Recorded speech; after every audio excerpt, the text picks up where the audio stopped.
Hello, everybody, and welcome to a Wednesday night live stream. And tonight we've got nearly a full house. We've got Andy from Forgotten World of Movies. Hi, everyone. We've got Mike back again from Mike's Movie Place. Hi, guys. And we've got two special guests tonight. We've got Carlinio9. Hello. And we've also got Alan Scouser here. Hey. Hi, guys. It's your first time, isn't it? First ever live stream. He doesn't look nervous at all, does he? What's that? I said, you don't look nervous at all.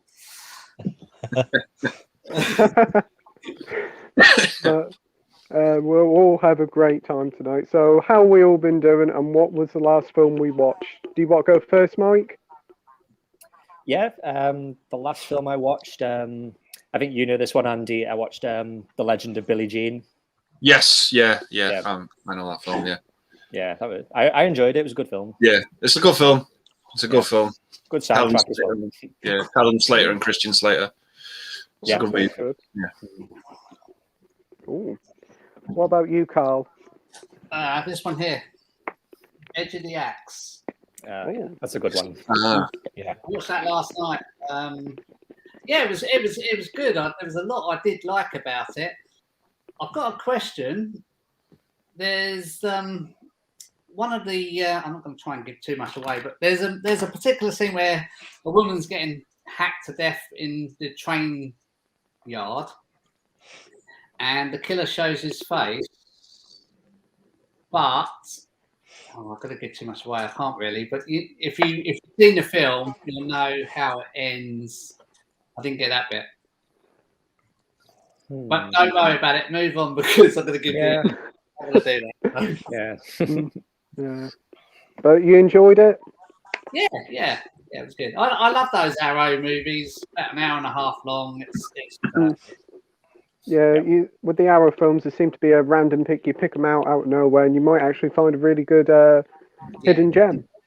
There's so many out there as well. You think you got so many, but there's loads you haven't got. Yeah, definitely. You think you found all the ones you want, and then you find something else, and you'll be like, "Oh, actually, that one's really good as well." Yeah. What about you, Andy? What was the last film you watched? Regrettably, the last film I watched was, I think, the 2018 Venom with Tom Hardy. I just sort of gave that a rewatch. I'm not a fan of those films, if I'm honest, unfortunately. It's not for me. Yeah. I can see where you're coming from. Yeah. I don't mind that one. It's the sequel I'm not keen on. That's why I called it Let It Be Garbage. Yeah, they're passable, but they're nothing special. Yeah. If that makes sense. Yeah, they're just... Yeah, I agree. They are what they are. What about you, Alan? What was the last film you watched? Well, last night I was watching a TV show series, where Rod Serling, who done The Twilight Zone. Yeah. Well, I've got Night Gallery as one of my, my Christmas presents. I was watching a couple of episodes of that. They're pretty hit and miss and that, as you get with all these TV shows. Like, you might get a couple of good ones, then a couple of turkeys, as I call them. Yeah, but pretty good. And before that, I was watching you might have seen the video, actually, the Jack in the Box. Yeah. I was watching that. Well, they were very good, Yeah, but Rod Serling last night, because I've got a couple of TV series as well and that, so I'm going through them in between the movies, from around about 1970, so I was watching that, Is that Jack in the Box? Is that available on Blu-ray as well? It is, just come out, Carl, picture quality, it's lovely, really clear, it's very good, you want to... After I watched your video, I tried to get it on Amazon, but it was only coming up with the DVD version. Which one? 1 and 2. Yeah, DVD. There's no Blu-ray for them, but there is for Rod Serling, but not for the Jack in the Box. Is that what you meant? The Jack in the Box? Jack in the Box. Sorry, yeah. There's no. Yeah, it's just DVDs at the moment. Yeah, so you never know. Fingers crossed. Might come out on Blu-ray. That film's what Evander's looking for, isn't he, Andy, from Slow Reviews? Yeah. That's good. For me, the last film I watched was Scream. I literally watched it twice in a row. I watched it was it Wednesday or Thursday, and then I watched it on Saturday night, and again, really enjoyed it. So much fun. Yeah. I thought I never saw it before, but then I watched it again. I was like, hang on a minute, I did watch this when I was a kid. Yeah.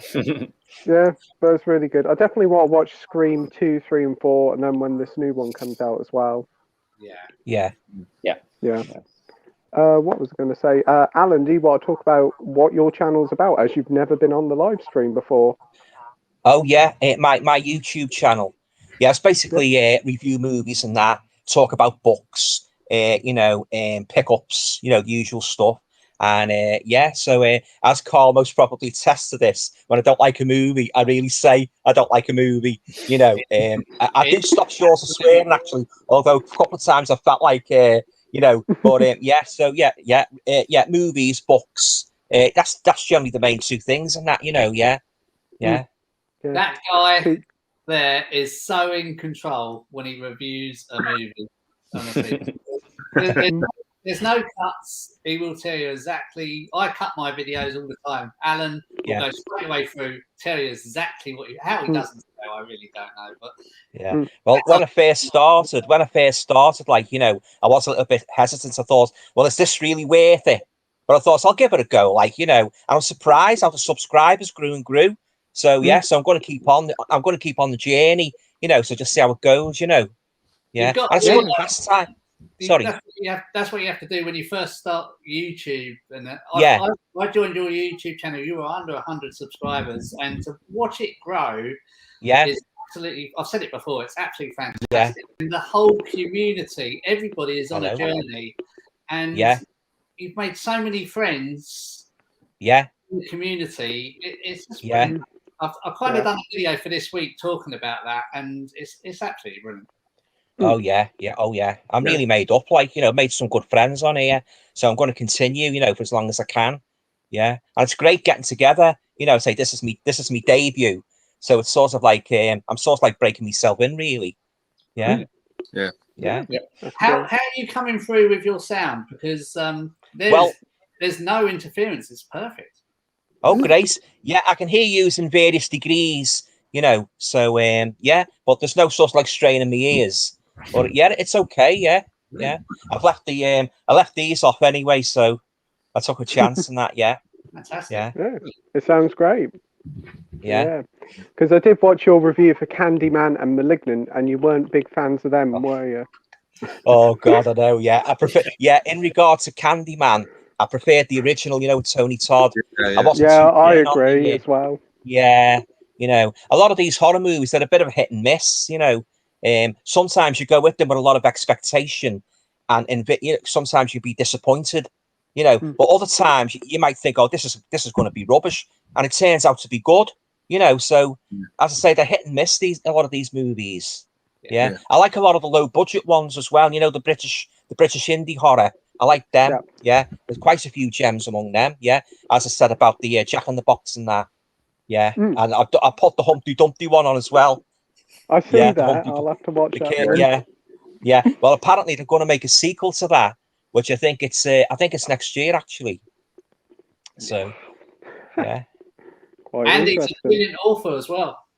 Oh yeah. Oh, I do a bit of writing in my spare time. Nothing really big, but Carl's bought a few of my books, haven't you? Very good. Yeah, about the supernatural. Yeah, very good. I've read the thin ones, the thicker ones. I'm getting there, but I know Stacey small, so they are good. Yeah. Oh, cheers. Yeah, thank you. Yeah. Right then, shall we get into the comments then? See what we've got. Yeah, sure. Yeah. First one up is The Fisherman's Friend. Hi, did you know you're all on IMDb? Yeah. No. Yes. Yeah. I think we've had this comment before saying about that. Yeah. I heard Big Paulie say that he was on there, and I know I'm on Google. You can Google Carlinio9, comes up with everything about me. IMDb, I wasn't too sure about, and then I saw Big Paulie mention he was on there. Even says what car he drives on there. Yeah, I can remember that. I can remember when he said that. It's like, did you know he drove this sort of car? And I'm like, what?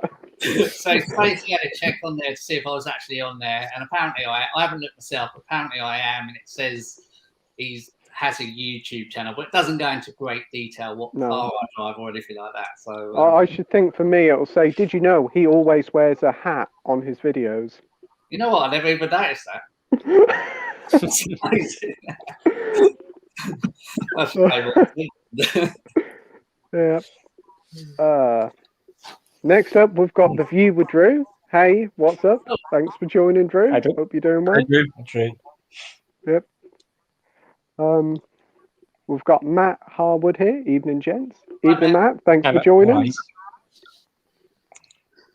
Oh, first question of the night. What is your favourite Nicolas Cage film? Mine would probably be Bringing Out the Dead. Ooh. I got two. Or what would you say, Carl? My first one is the National Treasure franchise. Mm, Love both of those. Yeah. And a lot of people didn't like this one, but I'd say The Knowing. Oh, yeah. Yeah. I like that one. That was pretty good. Yeah, that was pretty good. Mm. What about you, Andy? I think probably the best film he's ever done is probably Leaving Las Vegas, which won him the Oscar. Ooh. But I'd say one that's like, it's not really a guilty pleasure. The movie's so over the top, but I absolutely love it. Probably Face Off. It's just so entertaining. With John Travolta. Yeah. That's good. What about you, Mike? Probably maybe Raising Arizona. And I also like there's a film called Matchstick Men, directed by Ridley Scott. That's a pretty good film. Yeah. Sam Rockwell in as well, hasn't it? Yeah. It's a good film, that. Yep. What about you, Alan? I haven't really got one, to be honest. I just watch him sort of like generally, like, you know, I'm not really a great fan of him. I have to admit, but I haven't really got a favourite one. Just basically just watch, you know, generally, yeah. I watched Face Off, but it was a couple of years ago, so forget that. But I know he's been in a lot of movies. You know, he's loads of movies he's been in. But I can take him or leave him, like, you know. Yeah, he's such a great actor, but he has been in a lot of awful films as well. Right. Well, I agree. I haven't seen it, so this is an honest question. What's Pig like? Because I've seen it in HMV loads of times. I thought it was okay. Pig. I just thought it was okay. It was fine. It was passable. Yeah. Some people put it in their film of the year list. Yeah. I might get it. Yeah. It's pretty cheap though, I think now, isn't it? I think it's it's gone down. Yeah. That's not too bad at all. Yeah. For me, National Treasure. Really liked him in that. I suppose you could say he was in Spider-Man Into the Spider-Verse because he played noir Spider-Man, didn't he? Yeah. And Kick-Ass as well. Oh yeah. Good choice. Yeah. That's good because there's all different films there. Yeah. That went down really well. Yeah. Next up, we have DVD and Film Bloke here. Hey, thanks for joining, mate. Hope you're feeling well. Soph's here, and she said, "Hey guys, we're watching you with a tub of celebrations and Lucasade." Nice. Thanks for joining, Soph. Thanks, Soph. And keep a few of the Milky Ways for me, please.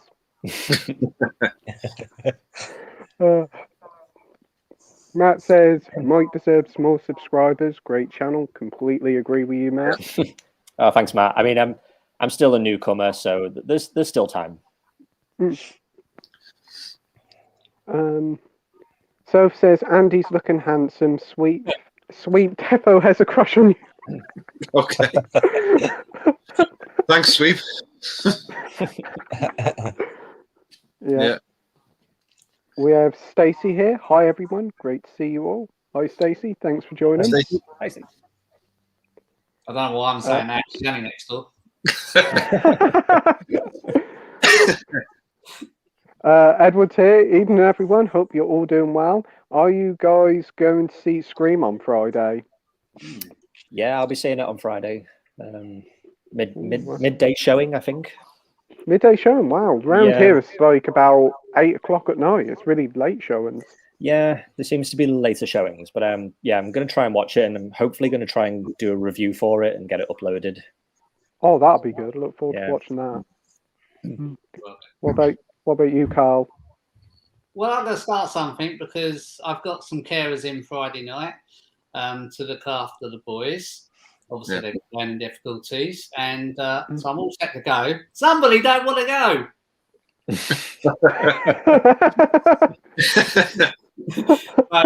No, I won't be going to watch Scream. It looks like I'll be going out for a drink instead. But yeah, it's I'm all clear to go, but unfortunately not. What about you, Andy? Maybe not on Friday, but I'll probably try and squeeze it in this weekend. Yeah, that'd be good. What about you, Alan? I don't go to the pictures now. I just get watching at home. Yeah, I don't really bother. Yeah. So. Yeah. Oh, sorry. Go on, Peter. No, I just said I can see where you're coming from. Definitely, because I went for the first time in like about 15, 16 years just to see Spider-Man. Yeah. I was going to say that when I've got quite a few cinemas around where I live, and View is $5.99 to go and watch a movie, which is quite reasonable. And we went and saw Spider-Man: No Way Home in the local cinema, which is Everyman, and that where they've got the sofas and stuff like that, and that cost me, for me, my daughter and Stacey, cost about £46. Ouch! For 4 of us. Whoa. Movie. Then we were there, and it's the kind of cinema where you can't take your own drinks and sweets like I normally do. Okay. I'm in the cinema's not listening now, but yeah, that's what I do. So I couldn't do that. You have to buy that there. That cost another £19. So all in all, I know we don't get out much, but that's 60 odd quid just to watch one movie. So I can understand where Alan's coming from. Yeah, I do agree. Yeah. For me, I would like to watch Scream, but I want to watch the previous ones beforehand. So I'll probably just wait until it comes out on Blu-ray. Yeah. Right. Soph's got a good question. Would you rather be a vampire, a werewolf, or ghost?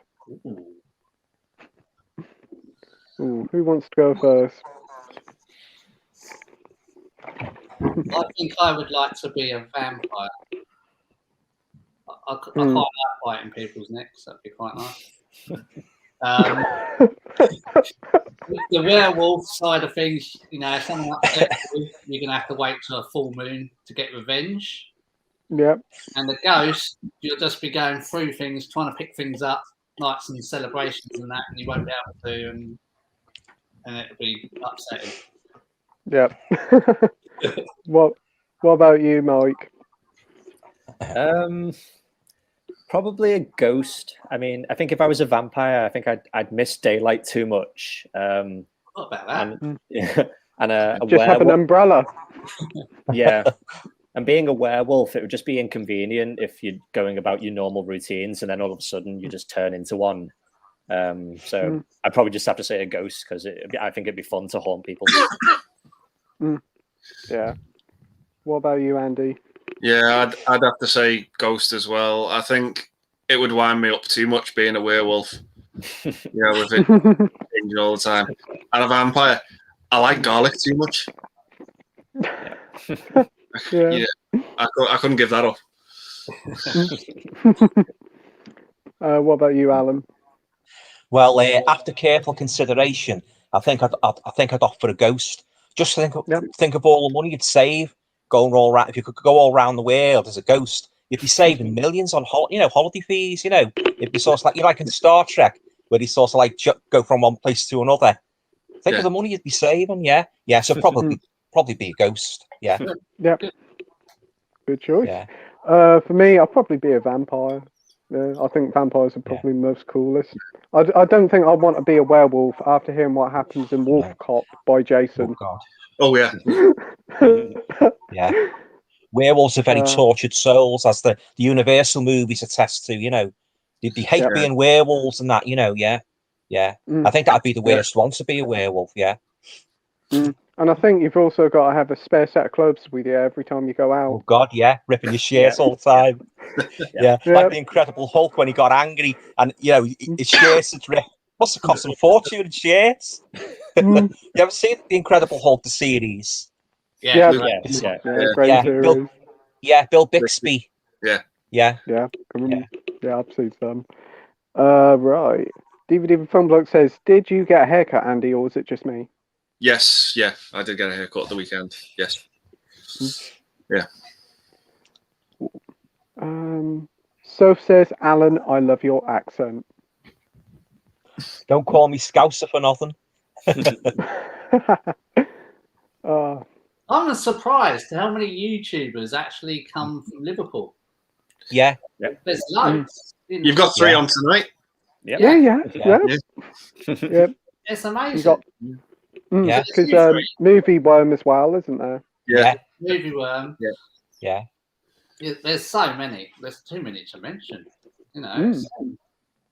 Yeah. Bushman Blue. Bushman Blue. Oh, yeah. Oh, right. DVD Even Film Bloke says, also YouTube deleting comments isn't as bad as I thought. It was since I made a hilarious spelling error in the previous comment. What? I didn't say it. So. Yep. We have got Koroshia Ichi here. Hello, everyone. Does anybody mind if I keep dancing? Dance away. Knock yourself out. Eh? We'll go with you.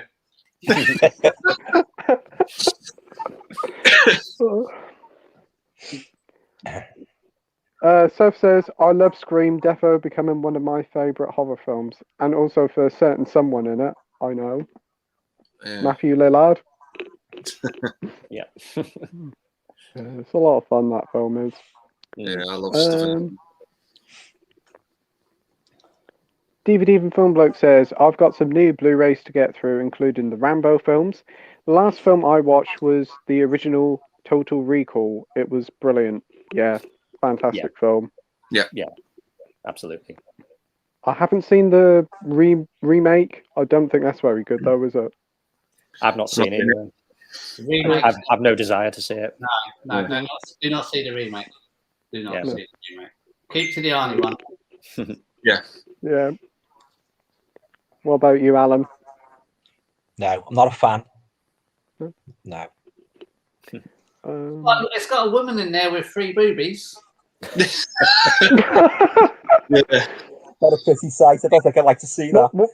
That's an interesting selling point. Like remember Scaramanga when he had the extra, the man with the golden gun?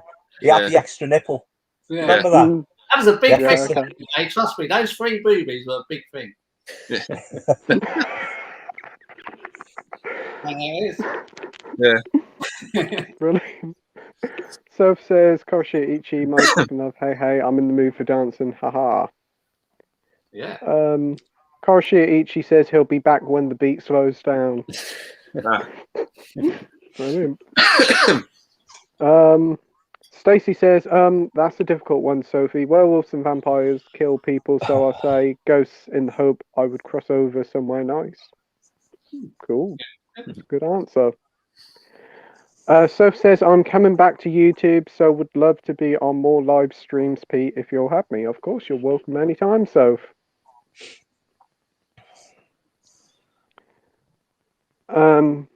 Soph said, I would say vampire as I am so white and need more blood.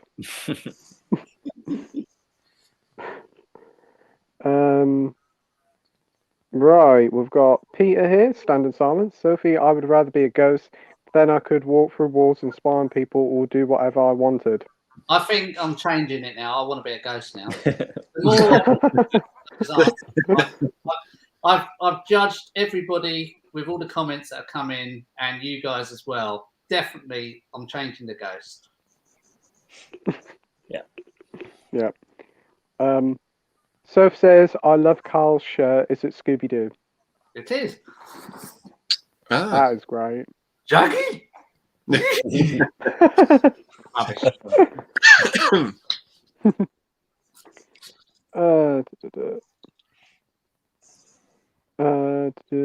Right.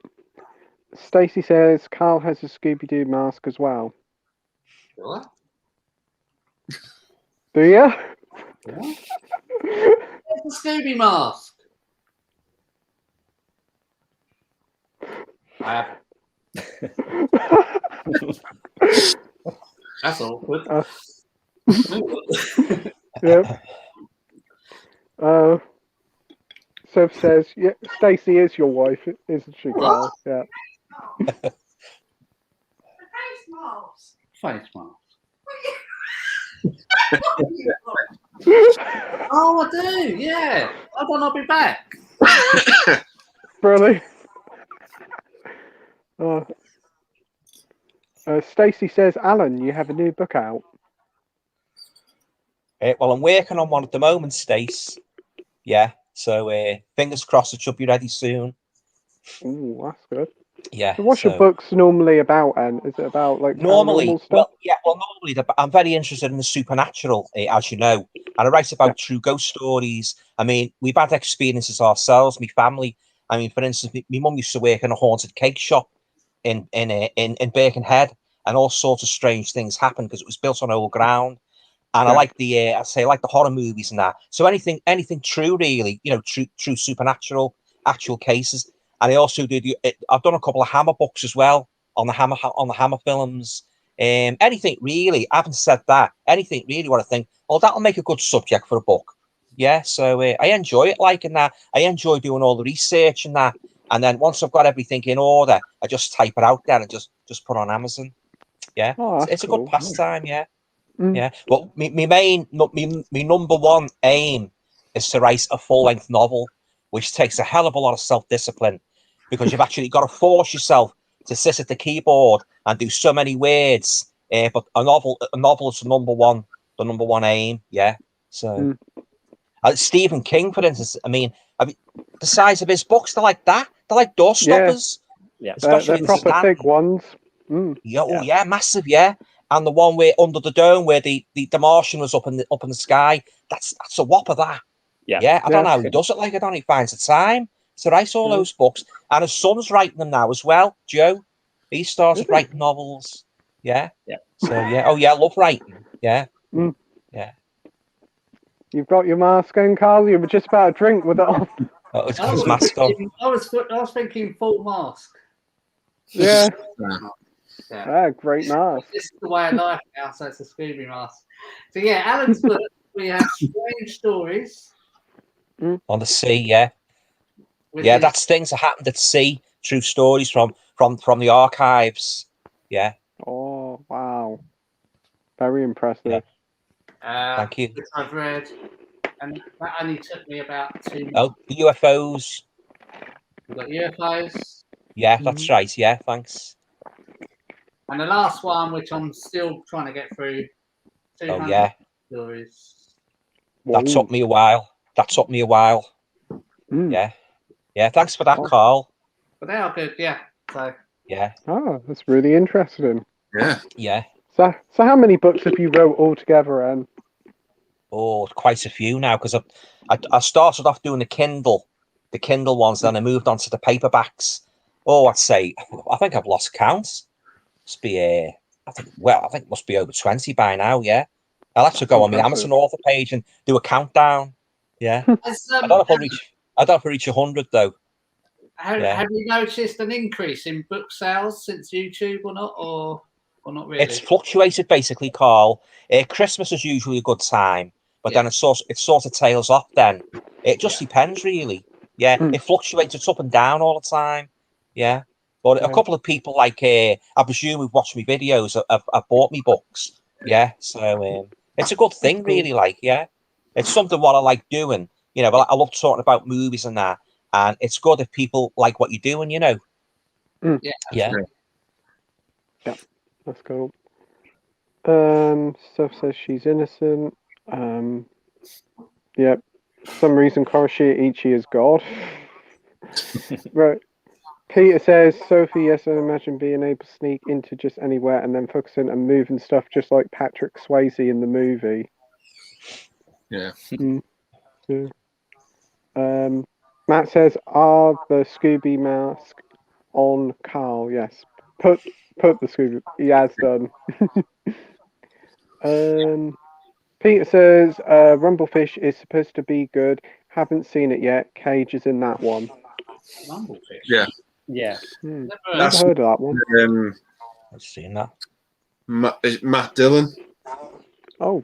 Yeah. Diana. It's Francis Ford Coppola, I think. Yeah, it is. Yeah. 1983. It's a good companion piece with The Outsiders, because he directed them the same year. Okay. That came out. Yeah. That's pretty cool.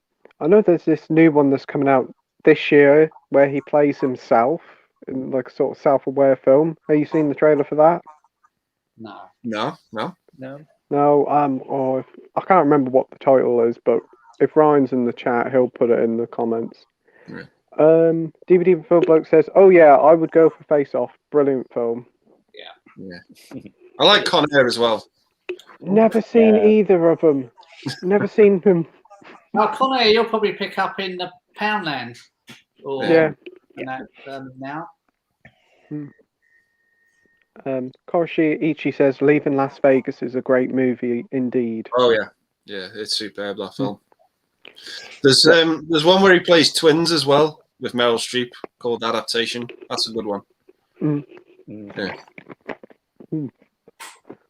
I can remember him. Well, I watched him last year in Willy's Wonderland. That was a interesting film, shall I say the least. He That's a doesn't weird- say a word.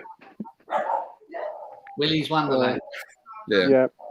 He just sits there and drinks energy drink and then beat these robots to death. It's very odd. Mm.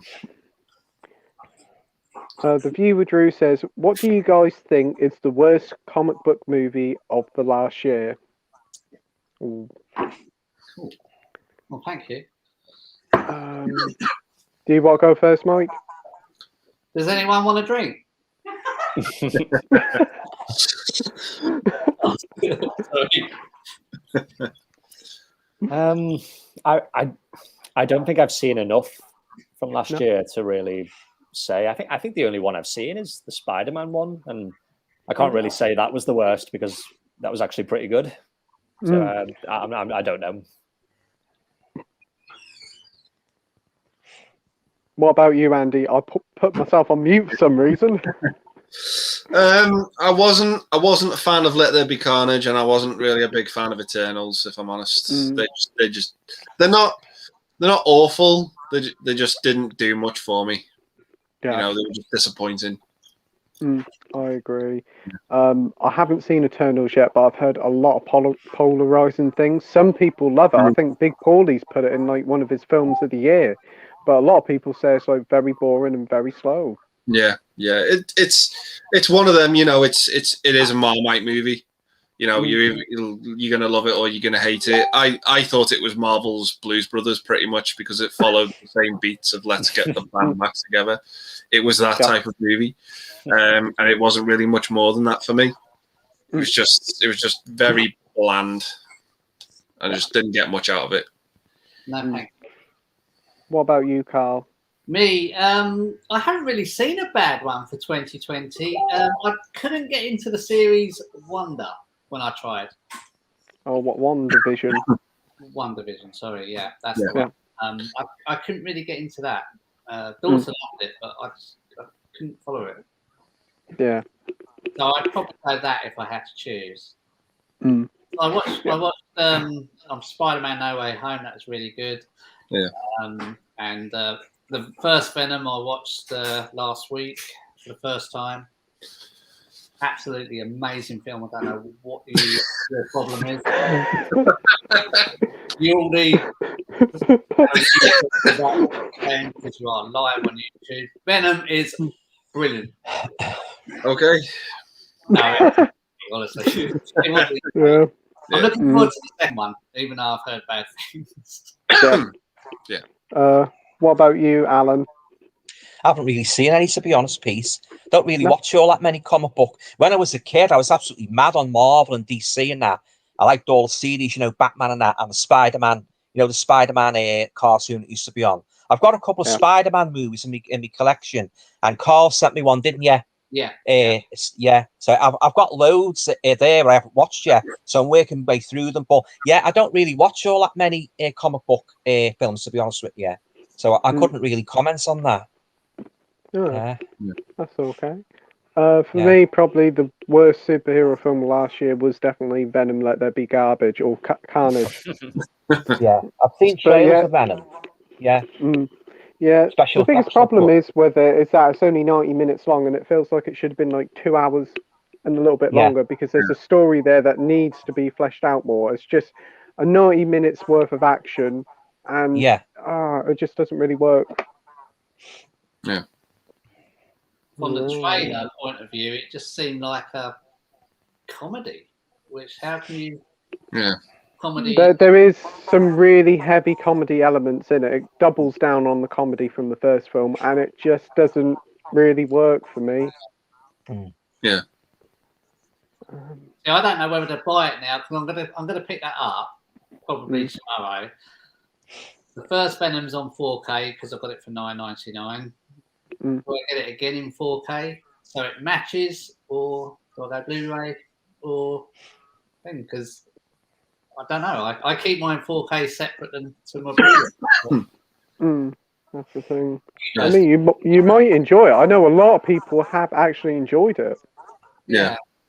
Seems to be quite polarized and very much like Eternals. Some people either love it, some people hate it.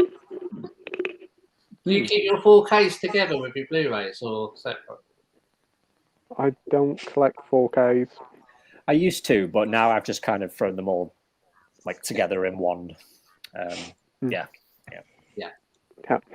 I've only got 2 4Ks at the minute, and that's Dune and Suicide Squad. Yeah. Do you collect 4Ks, Alan? I've got a couple now. Yeah. I've got the Bird, the Alfred Hitchcock one. Yeah. That was it's one of the first ones I bought. Yeah, and I've got the Evil Dead. I've got the first Evil Dead, and I've got the second Evil Dead on 4K. Yeah, I'm gradually building them up, but most of my collection consists of Blu-rays and DVDs. Yeah, but I'm starting to build on my 4Ks now. Yeah, so it depends what I do. I look at the reviews as well to make sure is it worth upgrading, because sometimes you might get one and it's not much difference. So I'm a bit careful with the 4Ks, to be honest with you. I've got to make sure it is a big step up. So but I'm building gradually, So I got one I recently added was a movie called Don't Look Now with Donald Sutherland. Oh yeah. I don't know if you've seen Yeah. Where he keeps seeing this figure, and it's got a twist at the end. Yeah, so that was my latest addition to the 4K. But I'm getting there. That's good. That's a great film. Yeah. It is. Don't Look Now. Yeah. DVD from Film Bloke says Raising Arizona is one of the few Coen Brothers films I haven't seen. Yeah, it's a really good film. Really funny. Yeah, it's a lot of fun, that film. Koroshi Ichi says, but let's be honest, The Rock is the most awesomest Cage film ever. Forgot about The Rock. Yeah. I don't like The Rock. I don't know. I think it's so over the top and so ridiculous. I don't know. I can't get behind it. Yeah, I haven't seen it myself, but I did quite like him in, what is it now, Color Out of Space. Have you guys seen that? Yeah. I thought it was okay. Yeah. Right. Moving on. Soph says, are you all looking forward to the Batman? Yes. What about you, Mike? Yeah, I'm looking forward to it. I do like Batman. I'm not too sure what they're going to do with it, because I feel like we've had quite a lot of interpretations of Batman. So I don't know what they're going to do differently with this one that they haven't done already. But from the trailers, it does look pretty good. So yeah, hopefully it is good. That's good. What about you, Carl? Not really. To be honest, I don't think you can beat the original 70s TV series and the early Batman movies. I've seen them all since then, The Dark Knight, all that, and haven't been that impressed. This one, I'll give it a go, but I don't know if Robert Pattinson is the right choice. But I don't know. It might be really good. Yeah, that's good. What about you, Alan? Yeah, I'll check it out. Yeah, but only when it comes out on Blu-ray. Yeah. I don't go to pictures now, so I most probably check it out. Yeah, I used to love the series with Adam West in, the old 70s series. Yeah, used to love that. Yeah, but compare that now to the modern Batman movies. They're much more darker, aren't they? than the original TV series. They put a lot of humour in. I used to like it when they used to hit the villains and you get pow and all that, come up on the screen and that. But now they've made Batman much more dark and haven't they, more deeper. Because that was just a good fun series when I used to watch it as a kid and that. But I've watched a couple of Batman movies and as I say, they're much more darker. Yeah. So yeah, I'll probably check it out. Yeah. Yeah. Two things, Al. The first one is that new Batman film's filmed in Liverpool, not too far from you. I believe so, yeah. Yeah, I think Jordan went to that. Yeah. And we got to be quiet about the Batman series from the 70s because we're showing our age. We've got three other guys here that was probably before their time. I thought the Adam West series was in the 60s. 60s, isn't it? Yeah. First shown in the 60s, then it was shown again in the 70s. Yeah. But I remember it mostly from the 60s. Then I said it was shown again on the 70s. I think they've repeated it a few times now. They repeated it they repeated it like about 10 years ago on BBC 4. Right. Yeah. You used to get the Batman chewing gum as well. You know the long pink chewing gum. You get about 4 or 5 Batman cards. He was square like that. And our shop used to have this big thing on the counter. It's actually stacked with Batman chewing gum. Yeah. So when I used to come out of school at a 4:15, I'd head straight for the shop and get the Batman chewing gum. Yeah. Big fan of Batman. I used to put my robbing gear on and with my Lycra and run down the street. Oh. And stop short of that. I stopped short of that, Carl. Yeah, I didn't go that far. I did have a Batman action man though. Yeah, you could move his limbs anyway. Yeah, I'm talking about his arms and legs now. Yeah, yeah, but yeah, I was a big fan of Batman.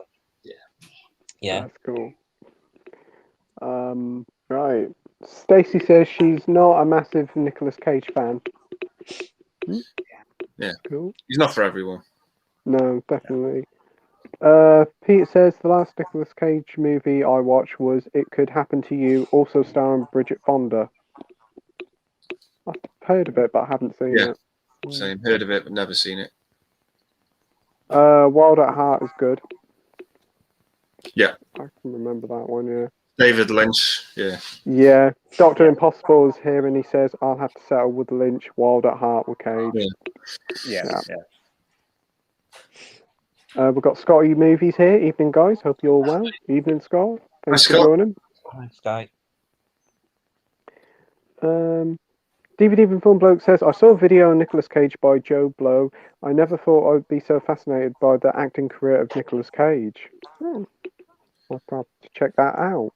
Yeah. It's like even his terrible films are like you get some sort of entertainment from them. Yeah. I think Deadfall's one I've seen, which is absolutely ridiculous. Like it's like he's overdubbed in it, but you can't quite understand what he's saying. He's wearing this wig, and that movie's atrocious. Like you can see, like the sets aren't finished in it, things aren't framed properly. It's a really bad movie, but he is so entertaining in that film and over the top. It's a bit like that. Again, I think. Yeah. It's a bit like that Wicker Man remake where he goes, the bees, or something, isn't it? Yeah. Yeah. Right. Right, here we go. The DVD from Film Bloke says, Scream 2022, Ghostbusters 2016, Halloween 2018. Why can't they give these movies proper titles? Because of Hollywood. Yeah. Having to be awkward, I think. What was it they call them now? Requels? Reboot sequels? Reboots, yeah. Or is it like soft reboot or... Reboot that's what they call them. Yeah, I couldn't understand, but that Halloween 2018, if that was supposed to be a direct sequel to the 1978, they could have added a tag on it rather than calling it Halloween again. I thought that was a bit stupid, really, because I loved Halloween 1 and Halloween 2. I think they would have made one big movie. But, when they made the 2018, they could have, amended it, like, instead of just calling it Halloween, differentiated, if you know what I mean. Yeah? That question is a very good point. It's with all three of those movies, it's exactly right, really. Yeah. But wasn't Ghostbusters Answer the Call? Yeah. Yeah. Yeah. I think a lot of people think it's the sequel to the second one. It's not really, is it? No. I mean, I didn't mind it, to be honest. Now I'm going to get slated now. I didn't mind it. It's just not a serious film. It's not, it's not meant to be part of 1 and 2. It's, if you don't take it too serious, it's not. I mean, blimey, you've got Chris Hemsworth there playing the character he's playing. It's not meant to be a serious film. Yeah. It's just a thing that Hollywood seems to do now for some reason, and I think DVD and Film Bloke sums it up right. Do you think they do it to make Google and the originals how? Yeah. Yeah, it's a good point. Yeah. Right. Sophie and right, here we go. AJ's movie face. Good evening, all. Hey, AJ. Hope you're well. He's just watched The Eternals and he switched it off about halfway through. That bad then? It's understandable. Like Isn't it like nearly 3 hours long? It's one of the longest ones. Yeah. Oh, I don't know. I want to watch it, but I'm really put off by it. I just think it's just too long of a film to sit down and watch, and I'd rather watch something else. I think if you go into it thinking, "Oh, it's awful," you might actually get something out of it and go, "Oh, that wasn't actually that bad." Yeah, it's not great. Don't expect No Way Home quality. No. That's all. Yeah. I've got the steelbook on that one. I'm really looking forward to it now, guys. And Koroshi Ichi says about the thing about the sequels, requels, whatever they're called. You mean the lame sequel or wokey reboot? Yeah. Pretty much, yeah. I don't get why they have to keep giving these sequels and reboots the same titles as the original. We have Gary the Blu-ray addict. Hi all. Hi Gary. Thanks for joining. DVD and Film Bloke says, I mean, if it's a remake, I can understand why they give it this title, but the sequel's the same title as the original. Yeah. I mean, you go in H&B, oh, could I have a copy of Halloween, please? Well, would you want this one or would you want this one? What's the difference between them? Yeah. And sometimes if you go into a shop and they don't know what they're talking about, well, this one's got a different cover to this one. Yeah.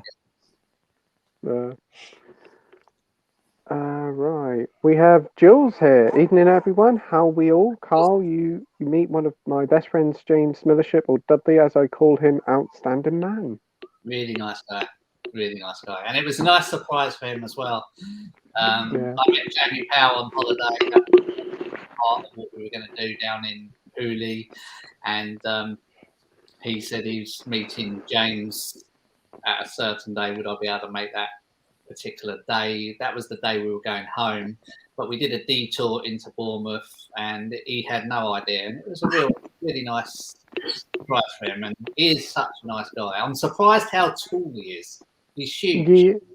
I mean, I'm small. I'm only 5'4" and everything, but he's really, really tall.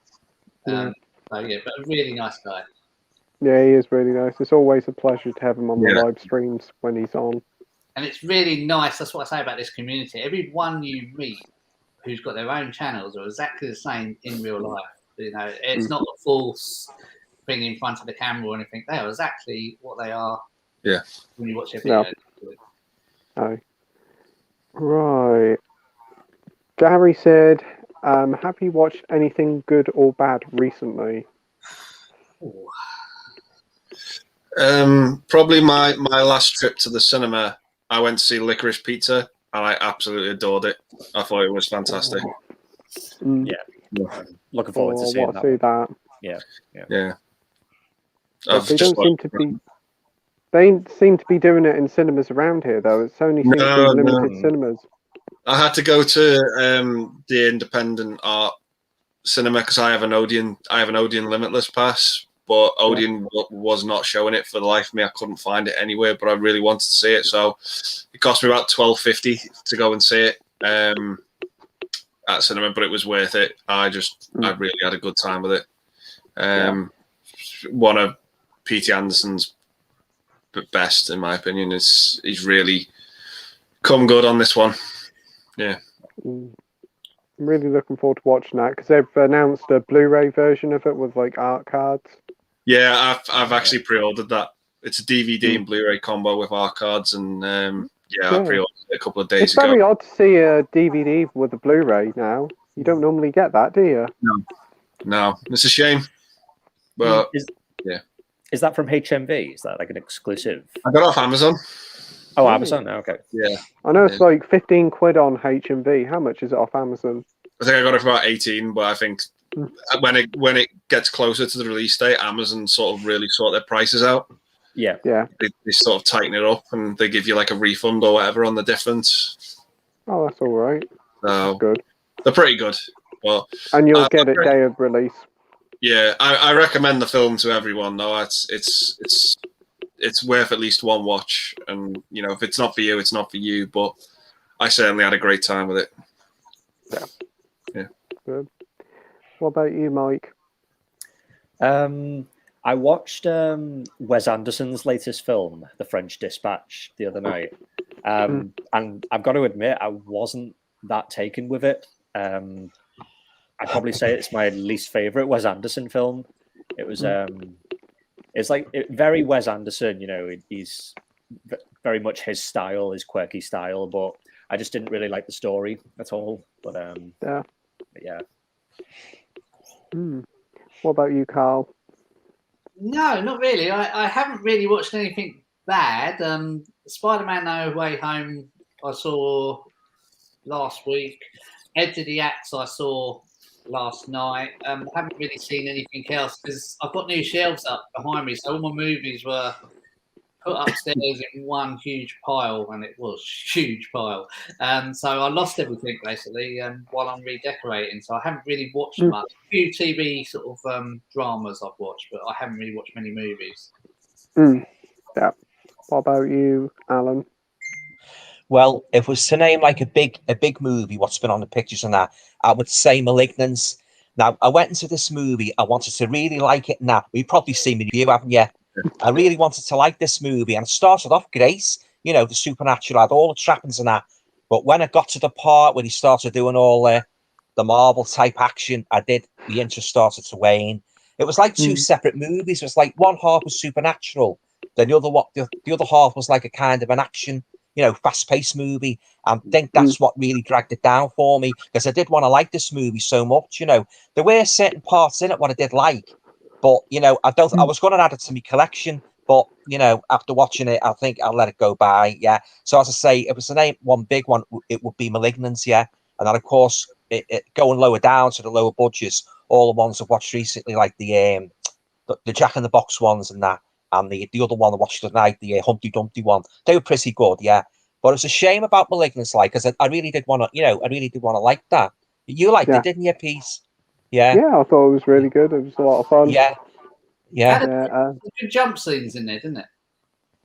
*Malignance*. Yeah. The head like backwards, the head coming out the back of her head, like and it's sort of like really fast paced. I mean, did you think it reminded you a little bit like Basket Case, Alan? Because obviously you made me get that recently. Body horror. Yeah, body horror, yeah. Yeah, because a lot of body horror in Basket Case, wasn't there? He had the twin attached to his body, yeah. It had some elements of Basket Case, yeah. You're right there, Carl, yeah. But yeah, it's a shame, because I was really looking forward to it and that, I was getting all hyped up and that, yeah, but yeah. It had its moments, but it's not a movie where I really, really mad on. So, I've got to add that to my collection. Yeah, but it's one of those Marmite movies, really, isn't it? I know a lot of people liked it, Yeah. It's definitely a film that probably needs multiple rewatches, because I know Paul Tams, he watched it for the first time and he wasn't keen, and then he watched it the second and third time and he loved it. Yeah, the killings were pretty gruesome. With like the trophy, the sword, and that they were pretty gruesome. Yeah, and as I say, we opened like at the beginning. The girl, the main protagonist, and that. But then as it went on and that, and I thought the coppers were a little bit thick. Because I've said that in the video. I thought they would be a little bit slow in that. Yeah, but it had its moments. Yeah. That's all right. For me, what was? There was one with Benedict Cumberbatch. Was it called The Courier? I watched that recently and quite liked that one. I thought that was a really good sort of political sort of Cold War era thriller. I quite like that, and I did Yeah. get a. I watched about the first opening 10 minutes of the new Resident Evil film, and then I turned it off. Oh, right. Yeah. Yeah, I'll definitely Haven't try and seen any watch of the them. rest of it. No, Yeah, I have you haven't. never I haven't seen? seen any of the Resident Evil. No. There's The about how many? first About couple of them 7. quite fun. Yeah. Ah. Right, let's go. We've got Koshi. Yeah, they can't come up with an original title, but what do you expect when the movie is a reboot, sequel, prequel? Right. Yeah. Koshi says, anyone has a Switch? I have 2. No. We got Yeah. two. Yeah. I got like the original day one launch version, then I got a Switch OLED. Yeah. Yeah.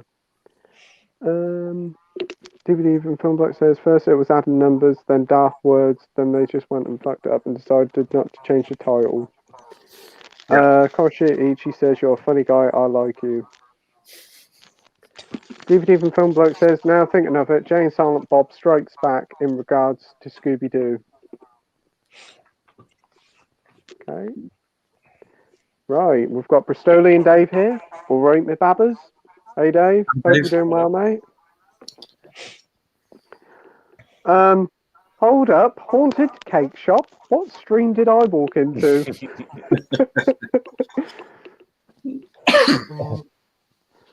Right.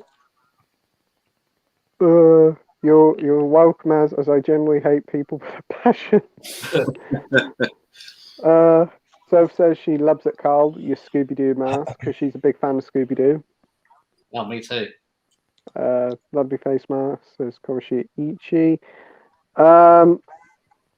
DVD and Film Bloke says, also, there was an appalling Sega Mega Drive game called Dark Castle, and I swear the main character is Shaggy. He looks like Shaggy and acts like Shaggy. Yeah. I've never heard of that one. Yeah. No. I think I didn't have that. I do remember it at the time. But I didn't have. I definitely didn't have that game. We have Alan Kermit's Ghost here. Hi, everyone. Hi, Alan. Thanks for joining. Hope you're doing well. On YouTube, Alan. Right, come back once a month. Right. I don't know what to do on Mondays now. Hi there, Bristolian Dave. Will you be joining? Hi, Bristolian Dave. Hi, girls. Right. Soph says, where can I purchase your books, Alan? Amazon and Kobo. I'm on Kobo now, and the other formats, Apple and Kobo, but primarily Amazon. Yeah. Cool. Yeah. So what do you search up for on Amazon? Do you put your name, Alan? Yeah, Alan Tony. Yes, if you type my name in, all the books will come up, and I've got an Amazon author page as well, and I've also got a website as well, www.alantona.com. Yeah, so just type my name up, and all my books will come up. Yeah. Awesome. Yeah. Thanks from TV Bloke. We've got Flicks, Snacks, and Knickknacks. Gents, hope all is well. Thanks for joining, mate. Hope you're well. Thanks, yeah. Love your username. Brilliant name. That's brilliant. Yeah. Edward says, what's your favourite Criterion Blu-ray that you would recommend, as I'm starting my own Criterion collection and need some recommendations? I don't collect Criterion, but all I know is one that I'd like to get is The Irishman. And what about you guys? Give me 2 minutes. Not really. There's a film I like called Fast Times at Ridgemont High. That's a good film. Oh, Sean Penn one, isn't it? Yeah, that's on Criterion now. Oh, is it? Wow, I I didn't think know Nicolas that. Cage is in that as well. I think Yes, it was I his think he first is. film. Yeah. I don't think he has any lines in it. I think he just No. he's just in the background. But yeah. I'm going to end up in A&E. Swinging chair and I'm standing on it. Okay, so for me personally, I don't really collect Criterions. This one was my first Criterion. It is a good film, Blowout. Yeah. That's a good one. And I brought one today. This one again was in the sale. This is my second Criterion, Shampoo. Oh yeah, Warren Beatty. Yeah. I mean, does it have Carrie Fisher in it? I can't remember. I don't. Oh, good. I can't remember. It's been such a long time since I've seen it. Yeah, I don't think it does. But if it does, I didn't buy it because it has her in it. Yeah. No. But yeah, I do remember it being quite a good film. So yeah, I don't. They're expensive. So Yeah. Yeah, they are expensive. in sale, then Prices vary so much, like from about 17 quid all the way up to 25. Yeah. that's right. Yeah. I don't know how they justify their prices sometimes, because you like when you get them, you open them up and I don't know, I feel like you should just be getting more for what you're paying for. Yeah. I agree. It's kind of like this week. I've got a big update coming on the channel this week in the video. I had to do a massive change, and I was doing them Monday unboxings before, but they were getting expensive. And like, I mean, anyone see that new Ghostbusters gift set? 149. 100 odd quid, yes, yeah. £149. It's a lot of money. I don't know where they get their prices from. But, They just hope the fans buy it. yeah. That's the thing. Yeah, but the 31st is going to be a very expensive day because you got June coming out as well as Last Night in Soho as well as Ghostbusters. Yeah. Yeah. Right. What about you, Andy, with your Criterion recommendations? I've got a handful. I only really buy Criterions if that's the only way I can get the film on Blu-ray, is if it's only on Criterion. There's a great one called A Face in the Crowd, which is a phenomenal movie. I think it's from the 50s. It's a great black and white film about this sort of, he's like a TV presenter and he like gets absolutely catapulted into stardom and like success comes his way, but he ends up slagging all his audience off, and everyone who loves him and watches him turns against him, and he just goes insane because of it. It's a great film. I've got The Irishman. I've got Marriage Story. There's the David Byrne one, True Stories, which is quite good. I think the most recent one I picked up was One Night in Miami, which was a good film. Yeah. As well. Yeah. What about you, Alan? What about Criterion for you? I don't really collect all that many, to be honest, Pete, but my favourite one, what I've got, is Carnival of Souls from I think it's around about 1962. I don't know if any of you have seen that one or not. Yeah, I love that. It's very good. Yeah, black and white one, like, you know, and it's very good. Yeah, and I've got the Cat People. I've got that one, the original one, and I've also got Silence of the Lambs. I've got that one as well. Yeah, but I haven't got all that many titles in the Criterion. Yeah, but Carnival of Souls is my favourite one. Yeah, a lot of people like that. Yeah, it's a classic. Yeah, great film. That's good. It is definitely a label I'd like to get into, but it's just like that price point. That's just a little bit too high. Yeah. Another thing that annoys me about Criterion is like the the digipack releases. I think like The Irishman, for instance, like they always have like a booklet in them, but there's nowhere where the booklet actually, like, they don't have anything to hold the booklet. You just open it up and it just falls out, and it's just like, it just seems so lazy. Like, why can't they just package them a bit better, especially for the prices you're paying? I agree. They also do like trilogy box set. Is it the Before trilogy or something? And that's like about 60-70 quid. Yeah. And I think that's the only way you can get those films on Blu-ray here, I think. It's just too expensive. It's a great film, but they are really, it's pricey for what it is. Yeah. Brazilian Abe says, not tonight, unfortunately, too tired from work, but we'll definitely have to ask you back on in the future, Dave, if you're ever free.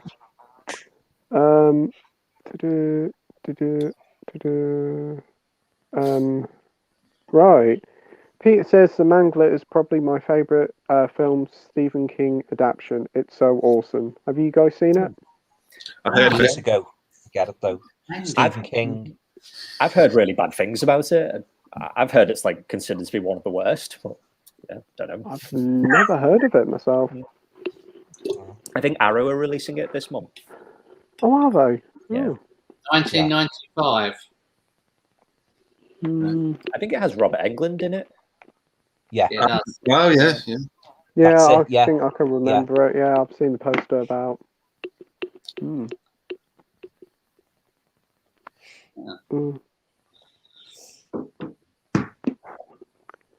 Right, we've got Jules here. Hi, Alan. We've got Lol Manda. Hello. Hello. We've got Koshi Ichi saying, is Andy still single? Yes. We've got Kermit saying Jules.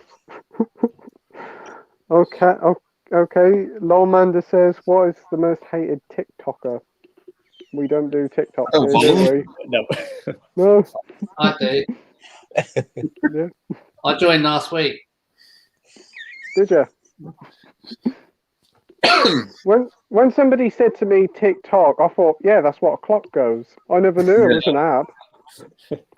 It's rubbish, basically, because you can. It all starts off well. You can link your YouTube channel to TikTok. I had about 3 or 4 people come over from TikTok, and they said they came over from TikTok. A lot of my intros were a while ago were quite fun and over the top. So what I did, I kind of put them together, released them on TikTok. Overnight, you tend to get like 300 to 500 views, and it stops. That's all you get. I mean, I've been on there a full week. There's 5 videos of mine on there, and they haven't budged a view. So it's not great, you know. It's there's more goes into YouTube than TikTok. It's a lot harder. A lot more effort goes into YouTube. Yeah. He also says his least favourite is Curtis, whoever Curtis is. Okay. DVD Phil Bloke says Nicolas Cage is Francis Ford Coppola's nephew, so nepotism launched his career. Ooh. Yeah, because he changed his name to Cage, so he wouldn't be associated with him. Oh right, I didn't know that. Yeah. Learn something new every day. We have Evander here from Sly Reviews. Hello everyone, hope you're all well. Hey Evander, hope you're all right, mate.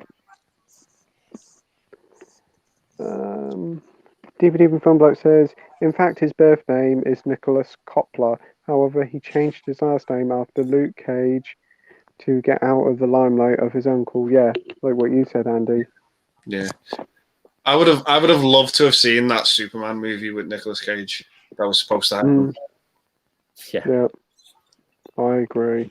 I think didn't he name his son like Kal-El or Jor-El or something like that as well?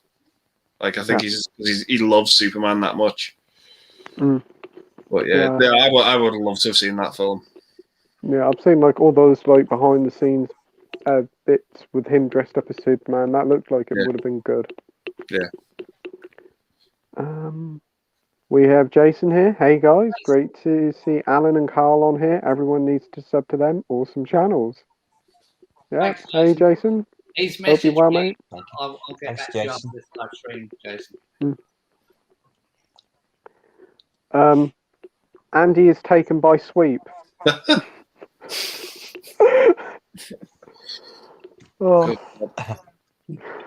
David Even Funbloke says, I think his first film was Fast Times at Richmond High, and it was actually credited as Nicholas Coppola. Yeah, I knew that was his first film, but I didn't know he was credited as Nicholas Coppola. Cool. Yeah. And inspired by Mortal Kombat's Johnny Cage, of course. Yeah. Yeah. We've got Video Tasties here, evening Video Tasties. Actually, it was a DC character, Luke Cage. Pete actually liked the first Ghost Rider with Nick Cage. Yeah, I didn't mind that. I haven't seen the sequel, though. I heard that one isn't very good. I've not seen that film for a long time.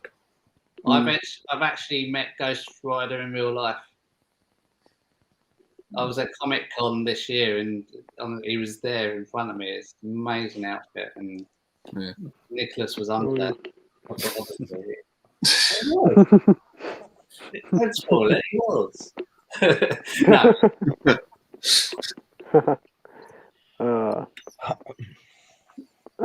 Right. Koshi says take by sweep as I'm Polish, I don't know what that means. There's a British TV show called City and Sweep and there's a puppet dog.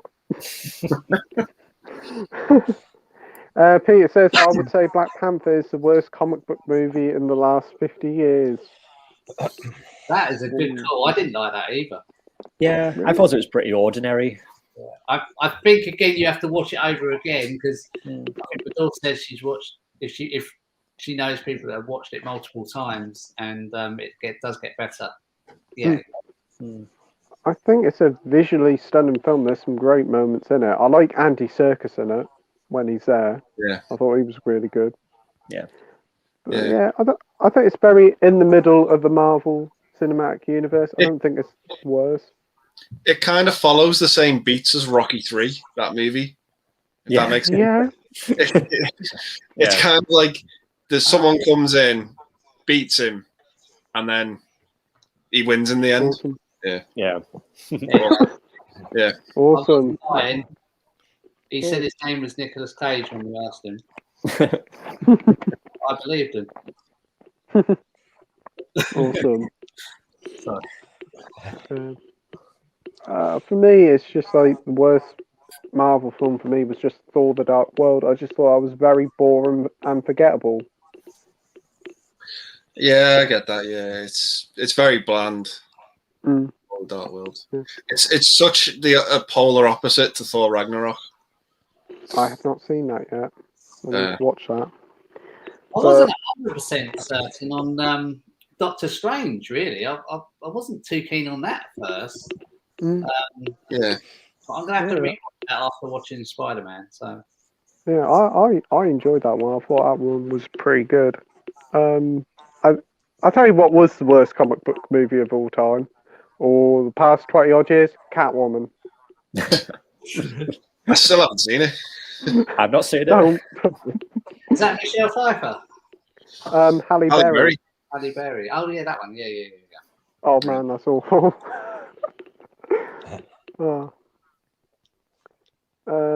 So, yeah. Weird stuff with the hand puppet, fair enough. Yeah, he's a die-hard comic book fan, and yet it took till 2007 to play a comic book character, unless you count Superman Lives. Yeah. Peter says, never watched WandaVision, but I wanted to get it on Blu-ray. It doesn't have a release, does it? No, you can buy a unofficial copy online, but there's not an official copy at all, which is a shame because I'd love to get all those TV series on Blu-ray. Yeah. I think they're just missing out on loads of money, but I guess I know why they're doing it. It's because they want to keep it on Disney Plus so people can watch it. Yeah. Have any of you guys seen the Book of Boba Fett yet? Oh, yes. I've seen the first two. Is it any good? I thought it was okay. Yeah, I mean, I'm massive, as you know, Star Wars fan. But it's good. It's got a lot of references from the old Star Wars and also its new characters as well. Yeah. I'm not thinking it's as good as The Mandalorian at the moment, but we'll see. Yeah. Yeah. Peter says, I wish the second Ghost Rider film was as good as the first. Yeah, I've heard the second one's pretty dreadful. That's the one with Idris Elba in, isn't it? Yeah, you can tell the budget is completely cut in that second film. It's not good. But they're trying to get Ghost Rider in the MCU, isn't it? They're going to go for Norman Reedus, aren't they? Think so, yeah. Yeah, because it was either him or Keanu Reeves, but they've gone with Norman Reedus, which I think is a good choice. Yeah. Right. Dr. Impossible of the Counterpunch 1984 says The Rock was and still is very overly rated as a film. Coen Brothers movie I do enjoy was Blood Simple. I've never heard that film before. Have you guys? Yeah. Yeah. It's pretty good film. Yeah, yeah. Ooh. Yeah. It's Francis McDormand. It's like a Hitchcock film. Really? Oh. There's a lot of suspense in it. It's pretty good actually for a first film by Joel and Ethan. Yeah. It's it is pretty good. Yeah. Oh, I'll have to keep an eye out for that one then. Standing Silence, Peter says, go watch the first Ghost Rider film. I'm not a super fan, but it's a pretty good film. Yeah, I agree. It's definitely come out in the same era. Was it like the Fantastic Four films? It's around that same time, I think. Yeah. It's not too bad. DVD Film Bloke says, Adam West Batman is the closest to the character's actual intentions. He doesn't kill anyone and is an actual detective. And also he has a shark repellent spray, so yeah. Yeah. Yeah. The thing about the Adam West series is the actors they had that played the villains were just so good. Like Burgess Meredith, Cesar Romero, Frank Gorshin will always be the Riddler to me. He's the best Riddler. Yeah. That the cast of actors they had were just superb. Like I loved them. You know, they were just absolutely phenomenal. They just gave 110%. You know, in all the performances, they were phenomenal, great. Loved them. Yeah. Absolutely loved them. It's just a supremely entertaining TV series. If you ever feel down, that is a great show to put on because it always puts a smile on your face. I like the movie as well. The movie used to like. I have not seen the movie. Really got into that. Yeah, it's pretty good. I quite like it. Yeah. Cool. Jill says, last film you saw at the cinema and did you enjoy it? What was yours, Andy? I think it was Licorice Pizza, wasn't it? Yeah, loved it. Yeah. What about you, Mike? What was it? I think it was Spider-Man. I think that was the last film I saw. And if it was that, that I really enjoyed it. Yep, same here for Spider-Man with me. And yep, I really enjoyed it. Great film. What about you, Carl? Yeah, mine was Spider-Man No Way Home, which I only saw last week. That was the most recent. Before that, it probably would have been No Time to Die. So I'll just be different. I'll say No Time to Die. Yeah, it was okay, but it wasn't fantastic, but it wasn't bad either. No. No, it's very in the middle of the road for the Daniel Craig films, I think. Yeah. And what about you, Alan? What was the last film you saw at cinema? Going back a few years. On the buses. On the buses, on the buses, You made 3 of them.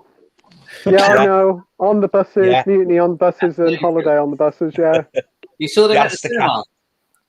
Sorry? You saw them at the cinema? Yeah. Early 70s, weren't it? The local Birkenhead Flea Piss. Yeah. And Oliver Twist, the musical. Yeah. I've only seen a hand. I've never been one much for going to the cinema. I always watch them at home. What's the other one? Oh, the Aristocats. Oliver, On the buses, the 3 of them. 3 movies. And what was the other one? I've only seen a couple, to be honest, Never been much for going to the cinema, as I say. Watch them all at home, Well, it's nicer, isn't it? Because, I mean, the only trouble with me, when I watch movies at home, and I'm a real sucker for this, and it gets on my daughter's nerves, I pause it to go and make a cup of tea or go to the loo. And you shouldn't really, but I do, and that's my only downfall with watching movies at home. But it's nice to watch them at home because you can do what you want, and you don't get anyone talking, do you? When that happens, that really does ruin the film. Right.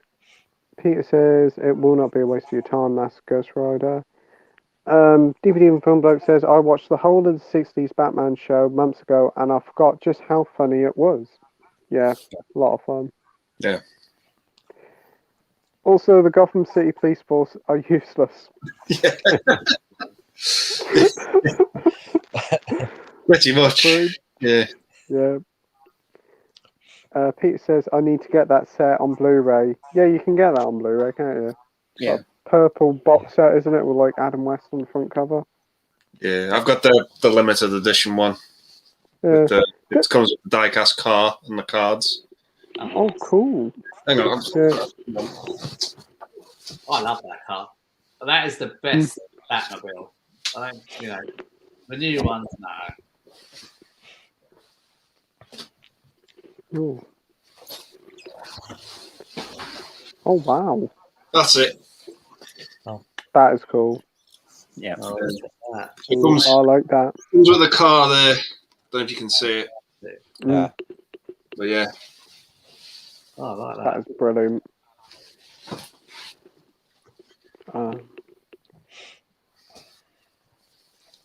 Yeah. What was I going to say? Does it also come with the film as well? No. That's the only thing it doesn't come with. Yeah, because I think I've seen the film separately on its own. Yeah, I do have the film on Blu-ray, but it only comes with the 3 seasons and the cards in the car. That's it. Yeah. Koroshi Ichi says, is there a Batman incarnation where the GCPD isn't useless? The animated show, the police are pretty good in that. Yeah. The animated series is superb. That's my favourite interpretation of Batman. The animated series. Yeah. Peter says, I'm not looking forward to the Batman. I'm looking backwards, feeling I need to watch 60s Batman more. Yeah. Yeah. I do like the older ones. I think the older ones are better. Yeah. I don't like Alan said, it went dark and Christian Bale. Yeah. Like him. I'm not the biggest fan of the Dark Knight trilogy. The only one I really like is Batman Begins. I think Dark Knight's a good film. I think Heath Ledger's the best part of that film. But the Dark Knight Rises, I just don't like that film. No. No. I think I went to see it with you, didn't I, Andy? And yeah, we saw the last two together. Yeah. And I remember coming out the cinema with Dark Knight Rises, and I just remember I was really disappointed in it. Yeah, I was not happy. Yeah. I loved the Dark Knight, but over time, its flaws have become more apparent to me. I think Batman Begins is a really good Bruce Wayne movie rather than a Batman movie. Yeah. Yeah. Also, Liam Neeson in that. I think he's great in it. Yeah. I think the main thing out of the Dark Knight Rises that took it out for me was you see Bane, big, brutal guy, and then he talks, yes, Batman. Yeah. And he talks like that. And it just gets me every time. Yeah. DVD Film Bloke says, I got the DVD set like in 2015, and it took until early last year to watch the 60s series. So it is a great series. Yeah. Definitely. Dr. Impossible says, Cage does seem to mumble a lot. Isn't he related to Francis Ford Coppola? Yes, he is. Yeah, his nephew. Yeah. Peter says, I've got that film. It's like a longer episode of the 60s Batman episodes. Yeah. It's pretty much exactly the same as the show, isn't it? The film. Yeah. Yeah. There's like a scene in it where Batman has this bomb, but he can't kill anyone. He can't get rid of it. Yeah. And there's like a bit with the ducks, and he can't throw it in there with the ducks, and he's getting past nonsense. I think he says the famous line, "Some days you just can't get rid of a bomb." Yeah. Yeah. It's a fun, entertaining film. I'm gonna have to get that. DVD Film Black says, in fact, I came up with a theory. Commissioner Gordon and the rest of the force know Bruce Wayne is Batman, and the criminals are actors. They like to fuck with Bruce and not shatter his ego as if the tights weren't enough. Brilliant theory. Koroshi Ichi says, you seriously have too much time, don't you? Pretty much. Oh, jeez. Koroshi Ichi says, how often do you guys rewatch a movie from your collection? That is a good question. Yeah. I'm finding that recently, not very often, because I buy too many films and then the pile just keeps getting bigger and bigger, and I concentrate on that. And I'm finding that I don't have as much time to revisit the collection, which is what we should really be doing. Yeah. What about you, Andy?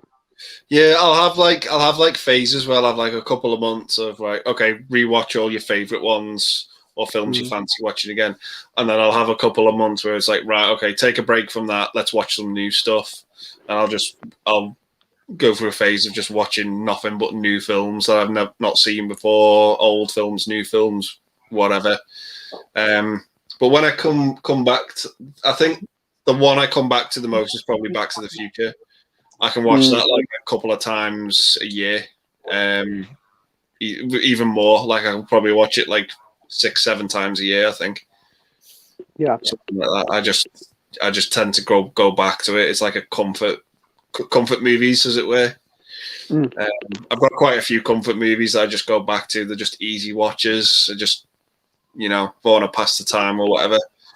But yeah, it's difficult to juggle films you love and films you've never seen before. Yeah, it's just finding that balance. Yeah. What about you, Carl? Yeah, the guys have said it really. The best way to put it, when I was living with my mum and dad when I was younger, and back in the VHS days, I'd have probably around about 30 to 40 VHSs.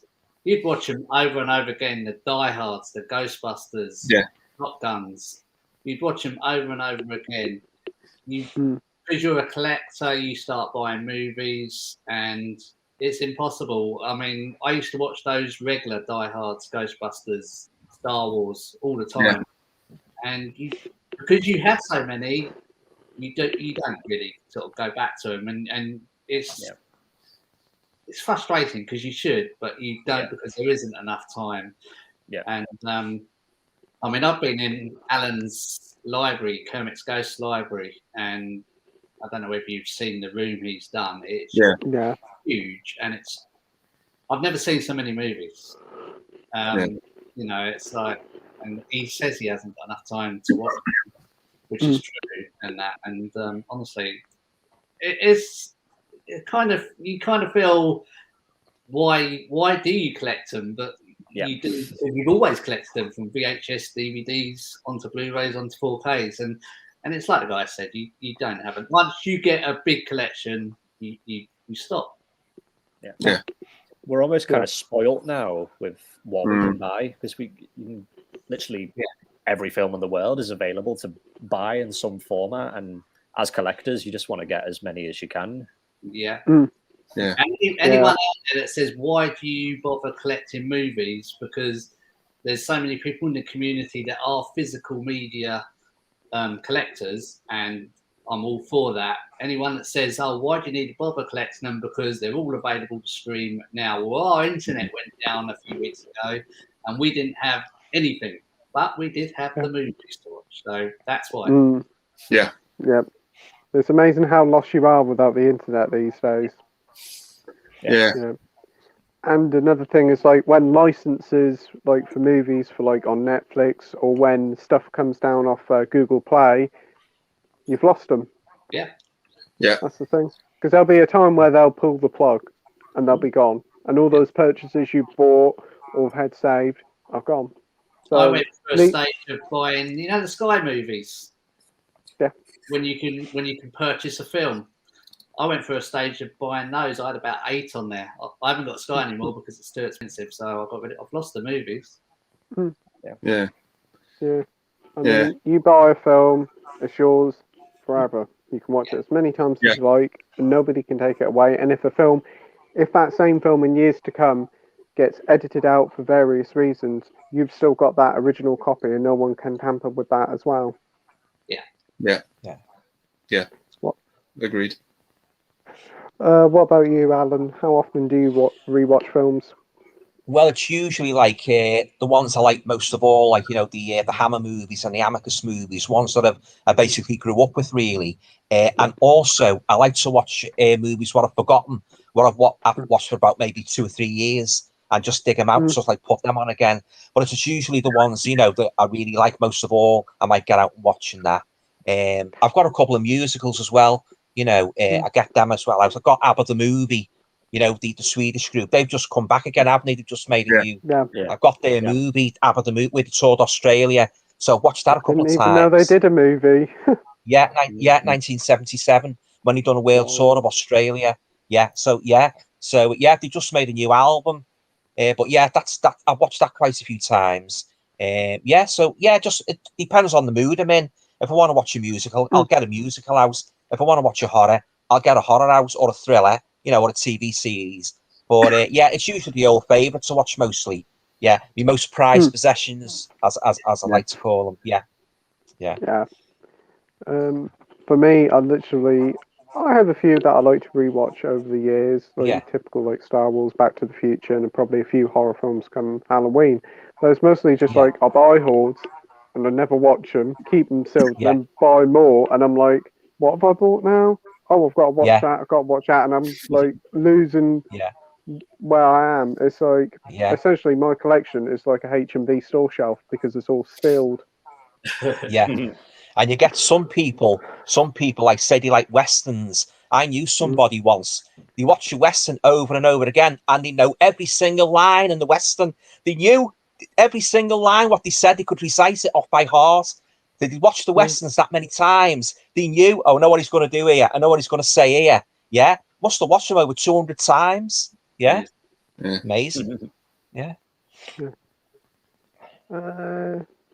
Next up, we have Stacey saying, Carl, the small YouTubers on YouTube.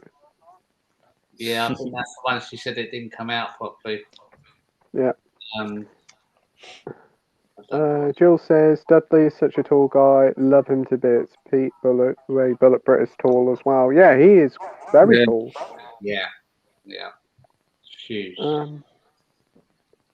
Jason says, I love Malignant. It was something special in my opinion. Yeah. I thought he hated that film.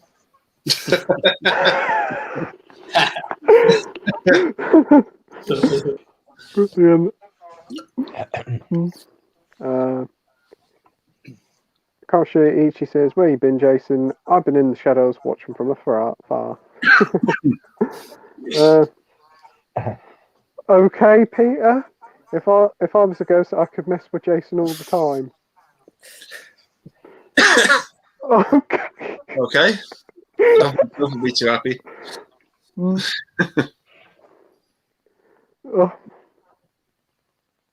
I feel sorry for any ghost that has to hang around with me. Brilliant. Jules says, I'm off for an early night, guys. Not feeling well. Take care, you all. Thanks for joining, Jules. I hope you feel better soon. Yeah.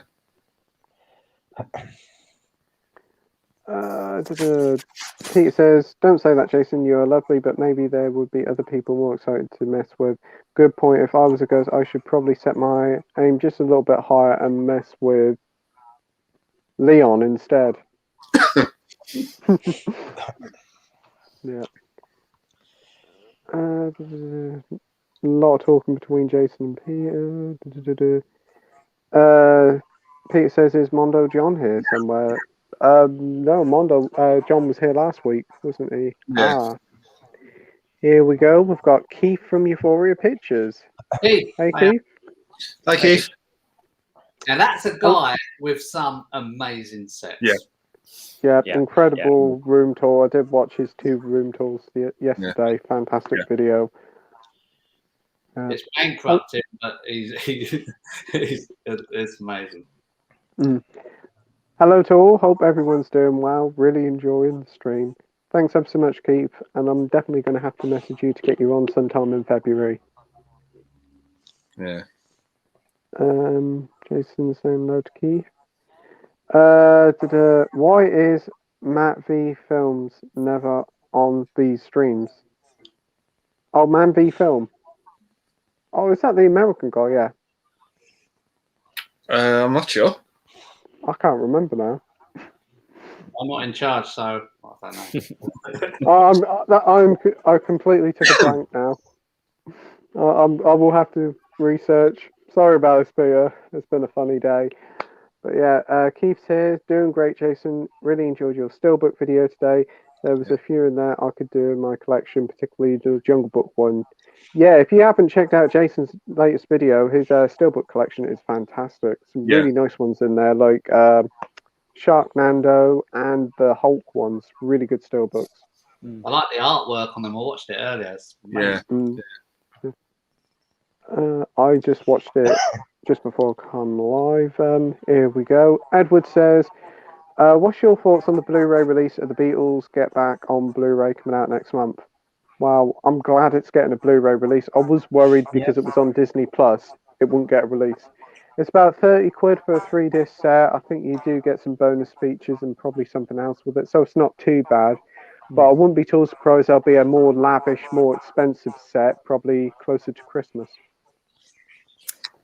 Yeah, I was quite surprised that when it got announced on Blu-ray. I'm happy it is on Blu-ray, but like you say, Pete, I thought it was just going to stay on Disney. Yeah. What about you, Andy? Yeah, I'll be getting it at some point. Because I always will choose to watch it on physical over streaming if it gets a physical. But yeah, the Beatles are my favourite band of all time. So yeah, I've not seen it yet, but I'll be watching it. You're in for a treat. It's a great sort of documentary look at. Yeah, because Get Back was pretty much like the last thing one of the last things they did together. Yeah, that was the last time they ever played live, I think. Yeah, because I think they started Abbey Road and then they sort of abandoned it for a bit. Did the Let It Be album, and then they went back to finish Abbey Road. Yeah. So like Let It Be album, there's a lot of songs on there I absolutely love. It's a great album, and I'd love to see that documentary. It is a fantastic transfer by Peter Jackson. He's done a superb job there. Yeah. One thing you do notice, though, is that they certainly go through a lot of cigarettes. Yes, yeah. There's literally not a moment without one of them's got a cigarette in their hand. I'm just like, whoa. Yeah. What about you, Carl? What do you think of Beatles Get Back? I'm just happy watching you guys because I've never heard of the Beatles. It's before my time.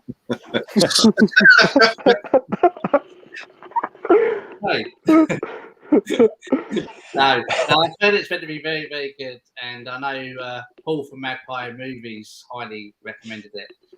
So I'm going to try and catch it sometime, but I haven't seen it yet. What about you, Alan? Yeah, I'll definitely check that out. Yeah, I like the Beatles. Yeah, so I'll most probably pick that up. Yeah, that's good. I think it comes out the end of next month. I think, don't it? Right. Yeah. I know it's sometime soon. Yeah. The Dark Knight Rises is the worst comic book movie I've ever seen. It's good if you're having trouble sleeping. It's so fucking dull. The fact that I managed to finish it twice is an accomplishment. Yeah. I can agree with that. It is quite boring and dull at times. Yeah. There are things I like about it, but overall, it didn't work for me. I actually like the fight scene between Bane and Batman. That takes place about halfway through the movie. I like that scene, but that's about it. Yeah. I think my favourite actor in that film was probably Michael Caine. Yeah. Okay, so I've got a question: Dark Knight Rises or Batman versus Spider-Man? Superman. Dark Knight Rises or Batman vs Superman? Batman vs Superman for me. I actually didn't mind that. Yeah, I'd agree. It's more entertaining, I find. Yeah. The only thing I don't like about it is Jesse Eisenberg as like Lex Luthor. That's the only real thing I'm not keen on. There's too much going on in that movie, and it does come across as quite messy because it tries to be a lot of things. It tries to be a sequel to Man of Steel. It tries to be a Batman v Superman movie. It tries to be a Justice League movie at times. It's convoluted, but it's still entertaining. The pacing of it is it's on the move all the time. It never really lets up. But I'd choose it over Dark Knight Rises, definitely. Yeah. I think for me, it's kind of similar with the Lord of the Rings films in that I'll only watch the extended version of Batman v Superman, like the I 3-hour agree. one. I've not That's actually the one I seen. watched. Yeah, I've not actually seen the regular version. Yeah, I just went straight for the 3-hour one. Yeah, I did. Right. Jason says the games are too expensive on the Switch. Yeah, I do agree. Some of the games are really expensive. And DVD Even Film Bloke says, hand me down the shark repellent bat spray. Oh, yes. Never leave home without it. Yeah. Yes, they're expensive. Bought a few used like Mario, Breath of the Wild. Most titles I buy are through the eShop when they're through the sale. But the Dark Souls and the Street Fighter collection, yeah, the Switch is great, but like games like Breath of the Wild are really expensive. Oh, here we go. Peter says, I've got 1982 Cat People on Blu-ray. I like the film. Natasha Kingsty is lovely. Yeah, she's Klaus Kinski's daughter, I think. It's got Malcolm McDowell in it. It's a good film. I quite like it. The 82 Cat People. Yeah. I have to give that one a watch. DVD Even Film Bloke says, I've never seen any of the On the Buses films. I enjoyed the TV shows for what they are, and the films are very much the same vein. They're just a lot of fun. Yeah. Dr. Impossible says the 60s Batman was flipping fantastic. ITV used to show it on Saturdays back in the late 70s and into the 80s. Add to that Voyage to the Bottom of the Sea with Richard Basehart. Good times. I've never heard of Voyage to the Bottom of the Sea. Good one, there was a lot of that back in the 80s. A lot of those sort of movies, weren't there, Alan? It was really good. Sinbad and all that. It was Ray Harryhausen's the special effects. Yeah. Awesome. Peter says yes, and the Mangler also has a guy who played Buffalo Bill in Silence of the Lambs. Yeah. Cool. We have David Beach here. Good evening, guys. This is going to be a good evening. Thanks ever so much, David, for joining. Stacey C. Stevens says, what's your favourite police-based film? I've got a few. Probably Heat and RoboCop. Yeah, good picks. What about you, Carl? Starsky and Hutch. Love the classic show and love the movie as well, the new movies. A lot of comedy in there. Ben Stiller, brilliant in it. Ben Stiller and Owen Wilson, isn't it? Yeah, that one. At the end, they show you how many cars they smashed up as well. It's on the end credits, and I think I can remember seeing the end credits. That's quite cool. I'd probably say that one. Yeah. What about you, Mike? I like Heat. I'll probably say Police Story as well with Jackie Chan. That's the first one I thought of just because of the title. But yeah, I really like that film. Yeah, that's a good pick. What about you, Alan? Oh, no question. Dirty Harry. All the Dirty Harry movies. Clint Eastwood. Absolutely love them. There's been loads of cop movies over the years, but that springs to mind right away. Dirty Harry. There's going over to the horror genre. If you wanted me to give you a horror one, I'd say maybe Maniac Cop. But it's years since I last watched it. But Maniac Cop. I think they made about 3 of them. But Dirty Harry. Definitely. I'd have to agree with you there, Alan. The Dirty Harry series are great. I watched them for the first time last year. Loved them. I think they're all great films. Brilliance. They're very good. I can throw another one in there as well. It's my favourite. It's Name That Tune. Beverly Hills Cop. I like that one. Not Hill Street Blues, is it?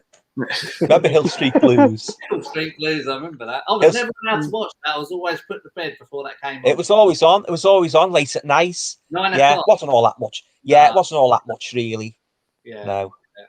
So yeah, Beverly Hills Cop was another good one. Oh, Eddie Murphy. Yeah. Yeah. Peter says Police Academy, of course. Yeah. Yeah. I'd say I'd throw End of Watch into that as well. Yeah. Oh yeah. Just this little conversation. There's so many. Yeah. There's quite a few. We've got Geeky Hijinks here. Joe. Hey, Joe. Good evening, gentlemen. On a film watching Rampage, my question is, what movies do you think deserves a modern-day remake? And if you were Snow White's eighth dwarf, what would your name be? I'm not far off a dwarf. Oh.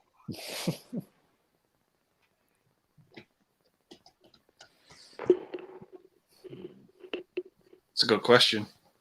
Yeah. I think my Snow White and my eighth dwarf name would be called Hamster. I'm always running. So it'd be like running around a wheel. Yeah.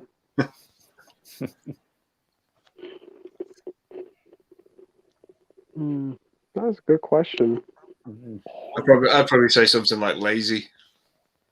For me.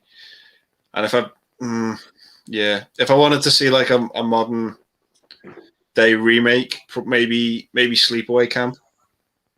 Yes, Quite that like would be a good pick. It's still a great original film. Like the ending to that film still scares the shit out of me. But I still would like to see it done a bit better. The build up done a bit better.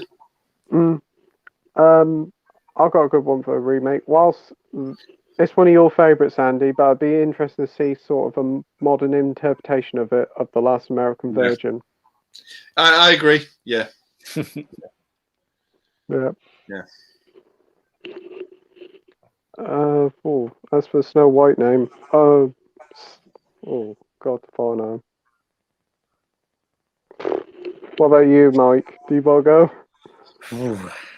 Two very hard questions. I can't think of an answer. I think the problem with me is I'm not the biggest fan of like films being remade, so I can't really think of a film that I'm like dying to see a remake of. And yeah, for the dwarf name, I can't even think. It'd probably just be something like Blondie or something like that. What about you, Alan? Again, I'm not a great fan of remakes. Very, very rarely they're as good as the original. So I'd have to really think seriously about that.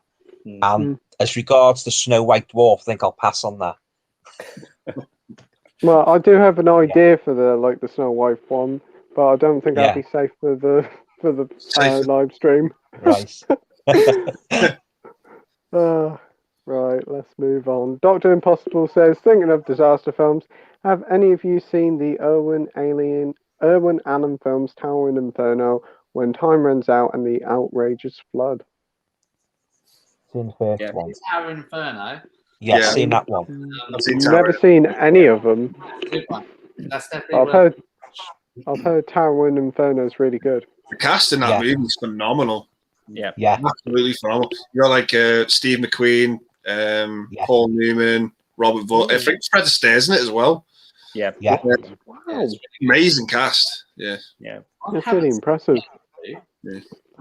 Did he do Poseidon Adventure as well? Irwin Allen. I think it's the same. I can involved. I imagine it is. Yeah. It's quite similar to Towering Inferno for starting events, like the way it looks. Yeah. Won't be tick, guys. I'm not going. I'll be back in a minute. Be back in a minute. That's all right. Is that one? Am I getting that wrong? Is it called The Outrageous Flood? No, there's a comma there. Oh, hang on. Yeah. Time runs out. And the no, it's not. It's just called Flood. It's the wrong one. Oh, We've got all excited then. Yeah. That's okay. No, I haven't seen it. No, I haven't, but I definitely heard of Tower Inferno and heard it's really good. And you've sold me on it, Andy, with like the cast. it's pretty good. It's not perfect, but it is. Yeah. It's pretty good. Yeah. OJ Simpson's in it as well, isn't he? Oh God, yeah. Really? Yeah, I forgot about that. Yeah. Whoa. Yeah. Right. Next up, we've got David Beach. Playtendoguy. How many Blu-rays did you see in Sainsbury's for £1? Right. Sainsbury's are getting rid of most of their media because they're coming out of it, but mine's still got some left in, and like all the Disney, all the Marvel, and all the Pixar stuff. It says £3 on like the price mark, but I took them to the till and they scanned for £1. Amazing. Wow. That's not bad. Not bad at all. Basically, all the Marvel films up to Endgame are £1. Some have slips, some don't. All the new Disney films are. I think the latest one they had real cheap was Raya and the Last Dragon for £1. They had Onward, Mary Poppins, Maleficent, all them big ones, Moana. So yeah, it's a really good offer to definitely go into, and the DVDs are like £1 and all. And some of the other stuff, like some of the older, cheaper films, are also £1. So it's definitely worth checking out your Sainsbury's if they still do media. Argos had one, didn't they, recently? Big Paulie picked that one up for me. Oh wow, you actually picked. Wow, that's 15 amazing. That's gone down to £5 now. Is it? £5? Yeah. Wow. Yeah, but they know where you can find it. That's the only problem with the Argos' sales. When they put them up, they go just like that. They probably don't even have them in because the 4K Harry Potter set is £5. Yeah, that's a ridiculous price. That Yeah, it is. Price that £5. But yeah, like you say, it's just you just can't get them. It's only if you live close to one of the Argoses that have it. Yeah. I think when they put the prices down in Argos, they say like, "Oh, just put any old number." Yeah. Yeah. Tower Inferno, Andy, is $4.99 on Amazon. DVD. Yeah, I do. I've got it on Blu-ray actually, but yeah, it is a good film. Yeah. Oh, I'll give that a go. David says, Playtendoguy, how many Blu-rays and DVDs are they doing in your local Sainsbury's? Well, they got one big shelf of like about 60 like chart titles for Blu-rays. Then they have like a little bit of a shelf for like obscure ones, like horrible history ones. And they've also got hordes of TV and cheap DVDs and like your charts and your Disney ones. But they've like cut everything in half now. So I'm going to say within the next month they'll all be gone. And Tesco's another one that's getting rid of them because they've announced today they're getting rid of all media. Yeah, I was a bit frustrated with Tesco because I tried to get The Last of Us Part 2. They were selling it for £10. Took it to the counter, didn't have any left. But out on the shelves there was loads, but yeah, it's a bit frustrating. There's a Tesco grocery app. If you download that and put in the Tesco store you want to search for, you can do a stock check on what they've got in. Oh, okay, I didn't know that. Because that's what I use to find all the games I want to get. Because it's quite good. Yeah, I'll try that. Yeah, because I went into like a Tesco, not too far from me. They were selling all the latest films like Fast and Furious 9, Monster Hunter for like £5. I even picked up Shang-Chi. Shang-Chi.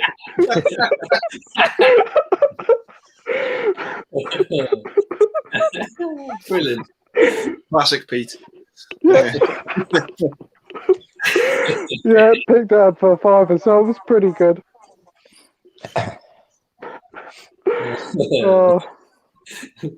Only on live TV. Yep. David says not every movie and TV show are online to watch. Yep, that's definitely true. Yeah. Peter says Sharon Stone is in Catwoman. Is she? I think she's like the villain. Yeah. Is she? Whoa, that's like years since I watched it. I remember watching it when I was younger. I was like, nah, it's not for me. Yeah. Edward says, will you be picking up Halloween Kills when it comes out on Blu-ray? It's a difficult one for me. I've got them Halloween Screen Factory sets Yeah. in 4K, and I've heard a rumor from my source in America that they are releasing the rest of them in those exact sets this year. Yeah, I've heard that and all. The So rest of the films and them ones are coming out in a set by Don't Screen Factory. pay for it in 4K, and they go Screen Factory go and release those great, wonderful sets, because you're going to want to get those to go, To go with with the rest of them, yeah, definitely. them, really. But yeah. Yeah. You're picking it up, Mike? Yeah, I probably will. Yeah. I enjoyed the film. I know it wasn't like the best Halloween film, but I still had a lot of fun with it, and so yeah, I probably will pick it up. Yeah. Andy? I will pick it up, but not straight away. I don't really want to pay £15 for it. It wasn't that type of movie for me. I don't think it's a good film, but there was moments in it I did enjoy. Yeah. I think that's probably the best way to describe it for me. Yeah. I'm going to wait for a bit, but I will definitely pick it up at some point. Why do trailers give away so much? That's what. Yeah. That's the biggest problem. Yeah. That's what kind of didn't help that film a lot, because you basically watched the trailer, you watched the film. Yeah. That's it. And another movie off the top of my head, You've Got Mail with Meg Ryan. You watch that trailer. I'm not going to say it just in case you haven't seen it, but somewhere in that trailer is the ending of that film. Why? Yeah. I think I'm going to try and avoid trailers these days now, because, like you say, they just reveal too much. Like for the new Scream film, I feel like, because I think I've watched one of the trailers for it, and I feel even that has shown too much. So I'm like, I'm not going to watch any more trailers for it before I see it. Yeah. You going to pick it up, Alan? Oh, definitely, yeah. Oh, I collect all the Halloween movies, so yeah, I'm looking forward to it. Yeah. You haven't seen it, have you? No. I tell you, there was one out of all the Halloween movies what I watched. There's one I didn't like. I think you know what I'm going to say. Yeah. The one that didn't have Michael in. The Halloween 3. Halloween 3. I watched it a few times. I couldn't get into it. And it's a kind of a Marmite one, isn't it? A lot of people like it, I know, but a lot of people hate it. So I let that one go. I didn't like it at all. Yeah. No. No, that's fair enough. Yeah. Me, I'll probably. Yep. Yeah. Sorry. Go ahead. You go ahead. Yeah, my favourite. I've got to say, my favourite two. The first ones, you know, the 1978 one and the sequel Halloween one. They're my two favourites. But having said that, I love all of Michael Myers. Yeah. Oh, I didn't like the one where they killed Laurie Strode off at barely 15 minutes into the movie. Resurrection. I didn't like that Halloween one. Resurrection. That I one's didn't like very them doing that. out there. The big they're in the Big Brother house, weren't they? Yeah. That's a bit low on my estimation. Yeah. Did you like Halloween 2018, Alan?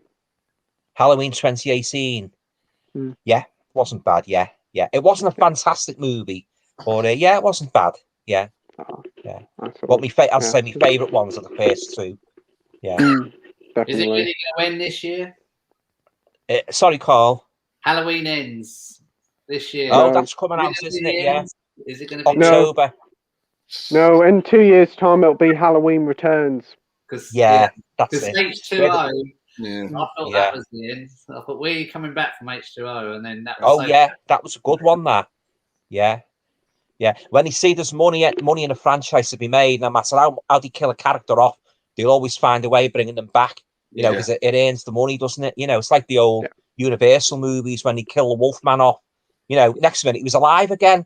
You think to yourself, how the hell did he come back to life after being shot with a silver bullet? You know, and what they used to do, they used to start making theoretical, suggestions where, maybe the rays of the full moon brought him back again. Or when Dracula, melted, they'd find a way of bringing him back somehow, It's all to do with the popularity as well. Like, if a character was popular, they're going to make another movie, aren't they? Yeah, definitely. Yeah. I have a feeling they're going to delay that Halloween Ends film. I just don't have a feeling it's not going to come out this year. because I just haven't heard anything. Like, I don't think they've started filming it yet, or I thought it was like shot back to back with a Halloween. I think that was the original plan, but then I think I read somewhere that they stopped doing that. Yeah, I just haven't heard anything to say it's coming. Yeah, like, I know it's supposed to be set like 5 years after it, and like COVID plays a part in it, which I don't really think is needed. No. I'll tell you another film that they have finished, and that's the new Tomb Raider film. And yeah, it's been delayed indefinitely. We're probably never going to see it. Oh, what, the Alicia Vikander sequel? That's what Total Film sort of said in thing. It's highly unlikely. So that's a shame. Release it on Netflix or something. And it did pretty well at the box office, I think, and it would probably do well, probably if they did release it on streaming. Have any of you, getting back to Halloween, have any of you guys seen that the fan movies of Halloween, where these sort of like the fans have made their own movies? Yeah. The very low budgets. I've never watched them right through, but I've seen clips of them. They've made their own versions of Halloween. Never seen them. No, I've not seen them. No. I know they did it for Friday the 13th. I know I've seen some Friday the 13th ones. But... Oh, Carl's got one there. Halloween Night. Oh, right. Yeah, is it good? I haven't seen it. Oh, you haven't watched it yet? No, not yet. No. It's an unofficial release. Oh, is it? Yeah. Yeah. Oh, well, something different, like, innit? You can do the trailer on YouTube, and it looks like a proper Halloween film. It's amazing. But I haven't yet. I'm gonna have a complete franchise watch. Yeah. And watch them all the way through, and I'll probably leave that one to last. Right. Yeah. Right. For me, for Halloween Kills, I'm basically like Andy. I'm going to probably pick it up when it goes a bit cheaper, £7, something like that. Yeah. It wasn't really for me. It was an okay film. There was too many signs of evil dies tonight, but Michael Myers was brilliant in that film. If it was just a compilation of him killing people, it would be brilliant. Yeah, he's the star of the movie. Like it's definitely his movie. You can tell that. Yeah, he's the best part of it. Yeah. What did you guys think of the Rob Zombie version, the remakes? No, it wasn't as good. I enjoyed the first one the first time I saw it, but over time I've grown to like it. I couldn't stand the second one. It was that was terrible. The second one was the worst. The white horse and that. I didn't like that at all. No, didn't like that. No. Dr. Impossible says, ask Alan if he's seen an ITV series called Thriller, aired in the 70s, and it was one of the best horror thriller anthology series ITV ever made, written by the late Brian Clemens. I've got it. I love it. I've watched it quite a few times. I've got it in my collection. Yeah, I love that series. Yeah, there's some good stories, especially the one with if you ever check it out, guys, watch out for the one with the haunted car. It's very reminiscent of Christine. Yeah. So if you get it in the box set, watch out for that one because it's very good. Yeah. This blonde girl, she buys this big white car and it's got a ghost in it. It's very good. Yeah. Yeah. I hope they release it on Blu-ray actually. Yeah, it's a very good series. Brian Clemens, Thriller. It was screened from 1972 to 74. Yeah, very good. Yeah, fantastic. Oh, I'll have to have a look into that. Yeah, I'll probably get picked up by Network for a Blu-ray release if they ever did it. Yeah, Network. Yeah. But they released a version in Australia under the imprint label, and that's got all special features on it. And I believe the picture quality is better as well, but it's very, very hard to guess. Very hard to guess. Yeah. Yeah, they're quite expensive, those imprint releases. Yeah. They are, yeah. I was lucky to get the Hammer House of Horror on imprints. Again, that's better again than the first release because you've got special features. Because I like the special features. I don't just buy them for the movie. I like to see all about the movie, anecdotes about the actors, how the film's put together. I love all that. All special features, So that's another thing about physical media. You can get all the special features in that. Without streaming, you're just watching a movie. And as you said before, Pete, you could take it off and, Yeah. That's the thing. Peter says, I love the villains in the 60s Batman too. Yeah, they were brilliant. They're great, yeah. There's too many. Even Vincent Price's Egghead. King yeah. Julie Newmar, Catwoman, fucking, you know, so good. So good. Yeah. DVD from Bloke says, yeah, and just how useless are the police because they confess their crimes before they even commit them. Old superhero hubris. Yeah, actually, that does add to my theory. I mean, they confess their crimes and are subtle as a plane crash. It's like as soon as shit hits the fan in Gotham City, it's let's call Batman. You know, there's no how do we deal with it without Batman? It's straight away. Let's get on the phone to Batman straight away. Yeah. And he always sees the thing in the sky, doesn't he? The searchlight when he's summoning him. He's got a big thing in the sky, and he always sees it. He never misses it. Yeah. Fantastic. Yeah.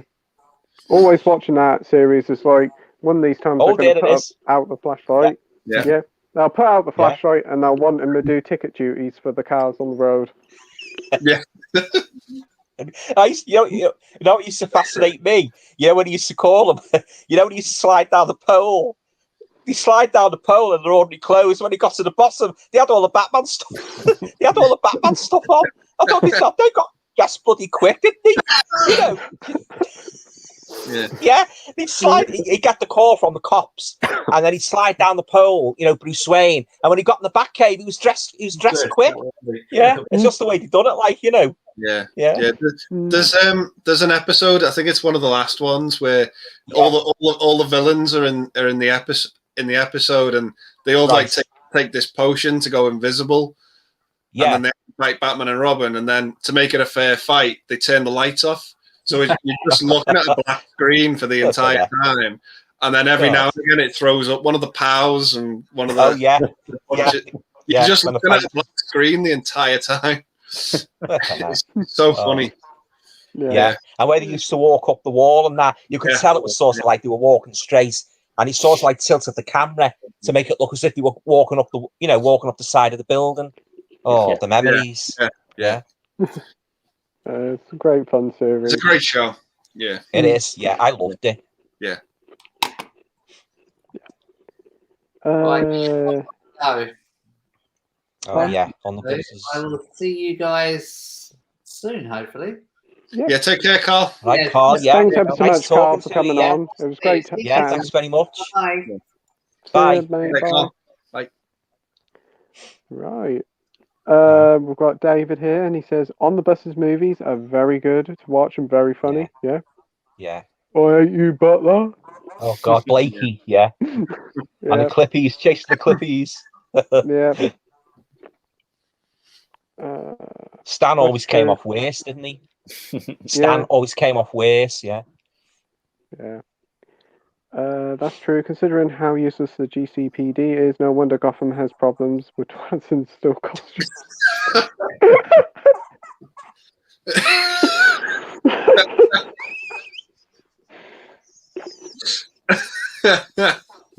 Do you want to come on in the future, DVD from Film Blog? It sounds like it'll be a great stream with you, and. Oh.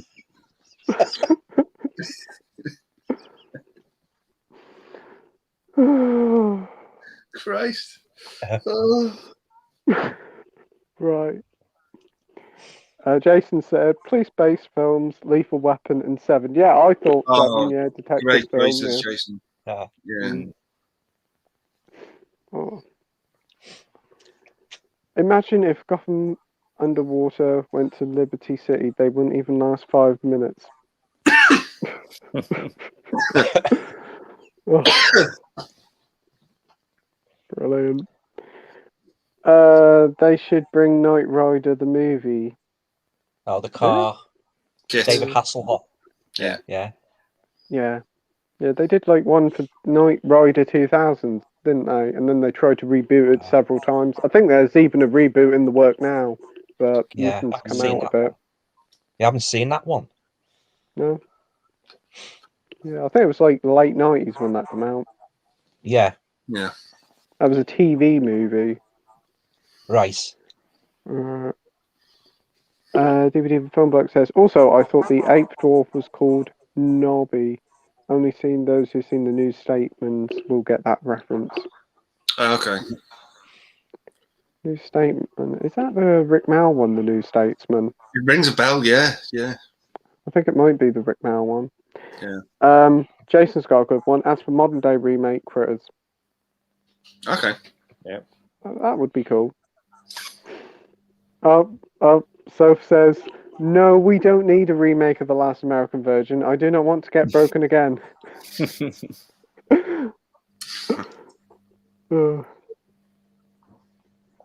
Peter says, it's funny we still haven't mentioned Tim Burton's 2 Batman films. Yeah, great. Yeah. Love those films. Yeah, what can be said? They're just fantastic. Brilliant.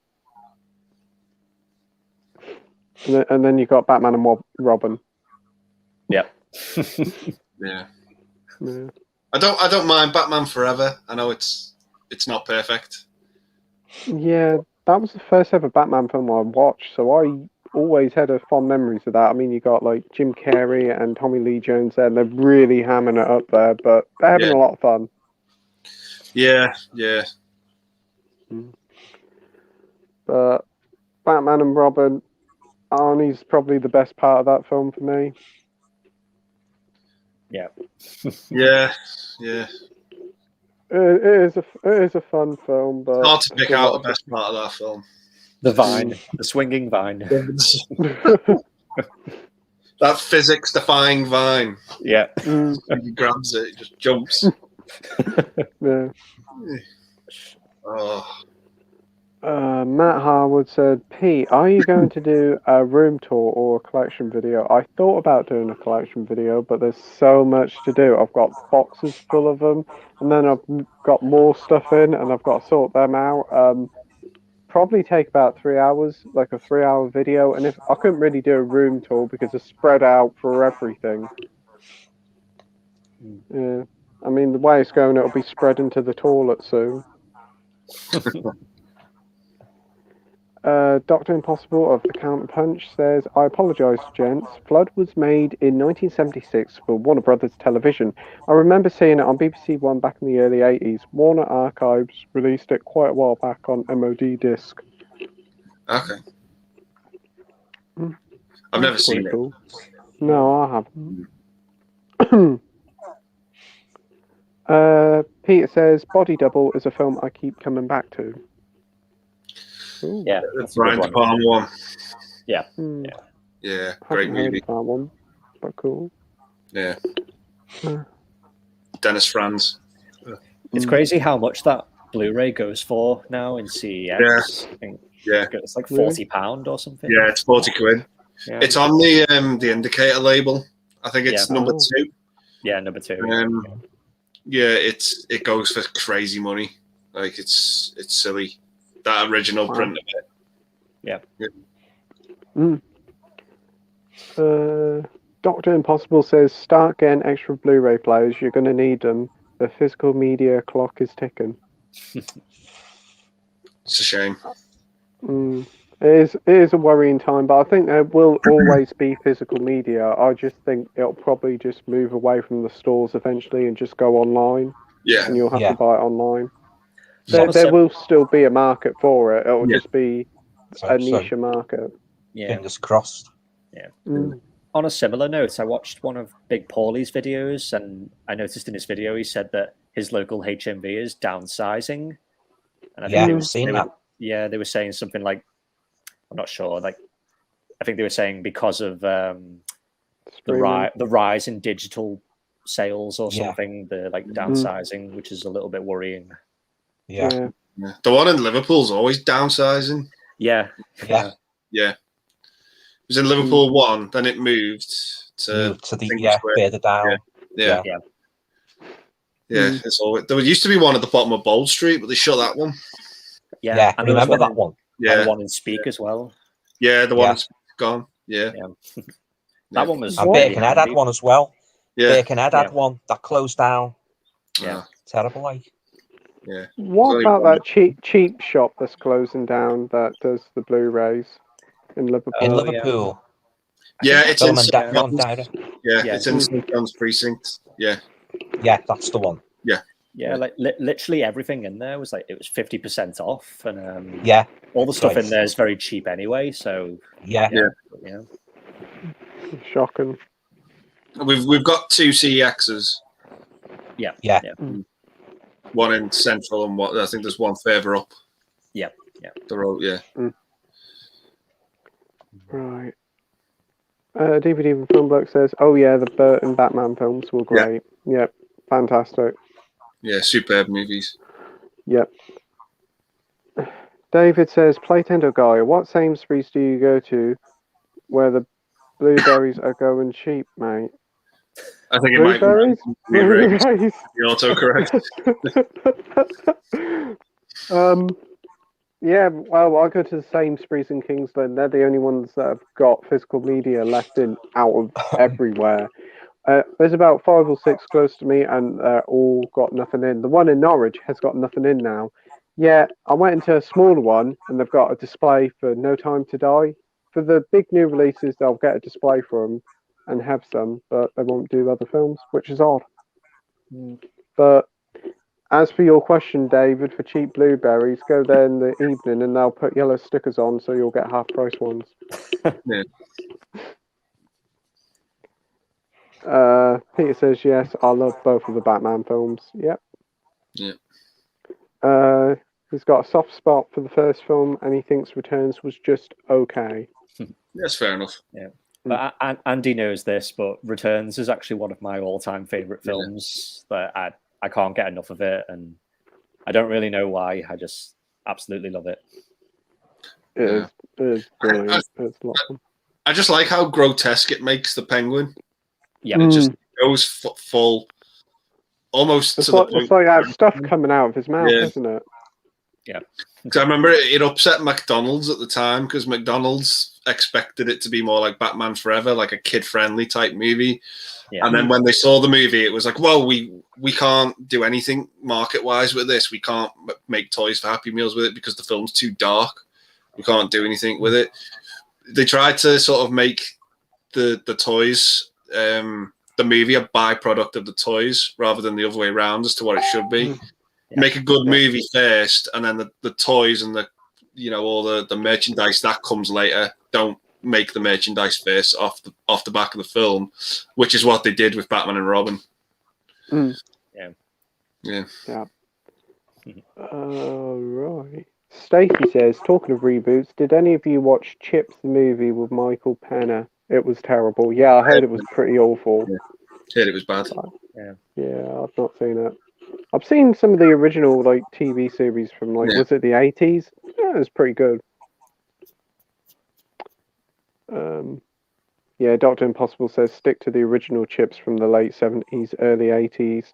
Kraken watch and great main theme by Alan Silvestri. Yeah, he did Back to the Future, and the Avengers as well. Marvel's Avengers. Yeah, the MCU. I think he did Die Hard as well, didn't he? I think he did. Oh, okay. Oh, I didn't know that. Peter says, don't even know what Liberty City is. Grand Theft Auto. Yeah, I think it's Grand Theft Auto. We have Brett here. Walk on, always believe. Hey, Brett. Hope you're doing well, mate. Hey, Brett. Hi, Brett. Watcher Pete, Mike, Alan, and Andy. Hope you're all well. Yeah, but not too bad. Thanks, mate. Hope you're all right.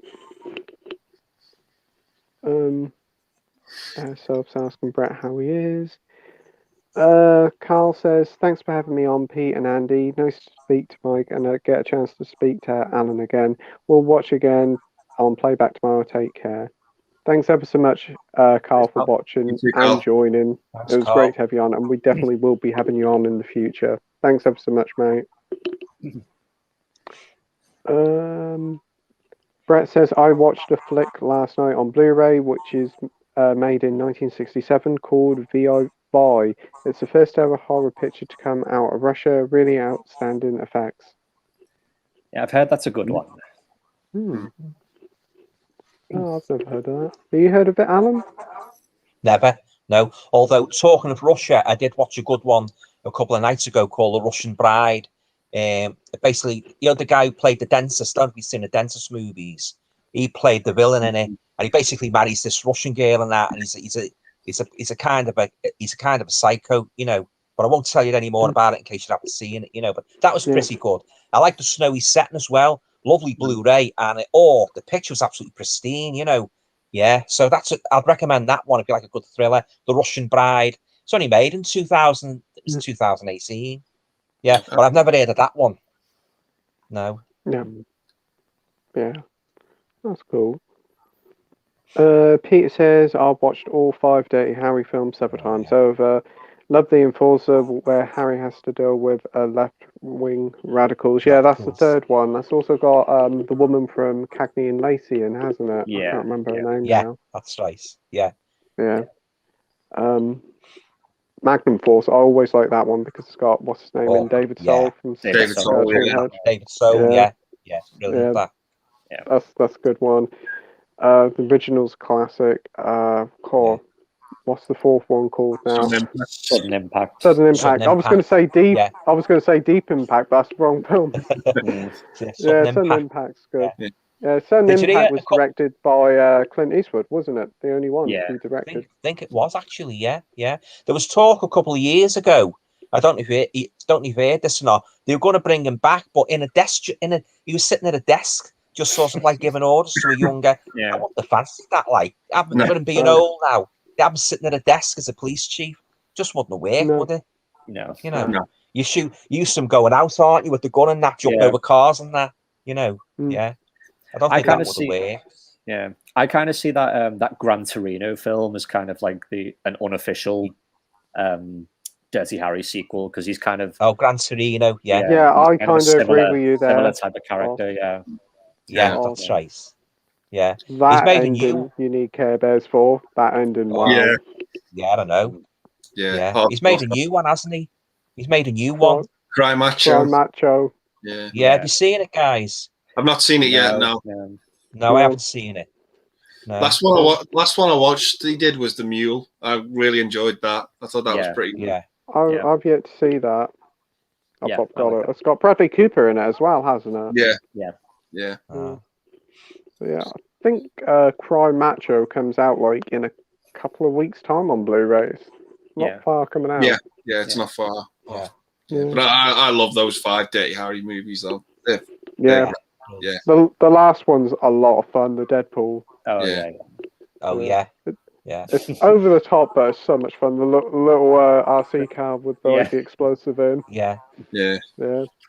Jim Carrey in it. Liam Neeson. Yeah. Good fun.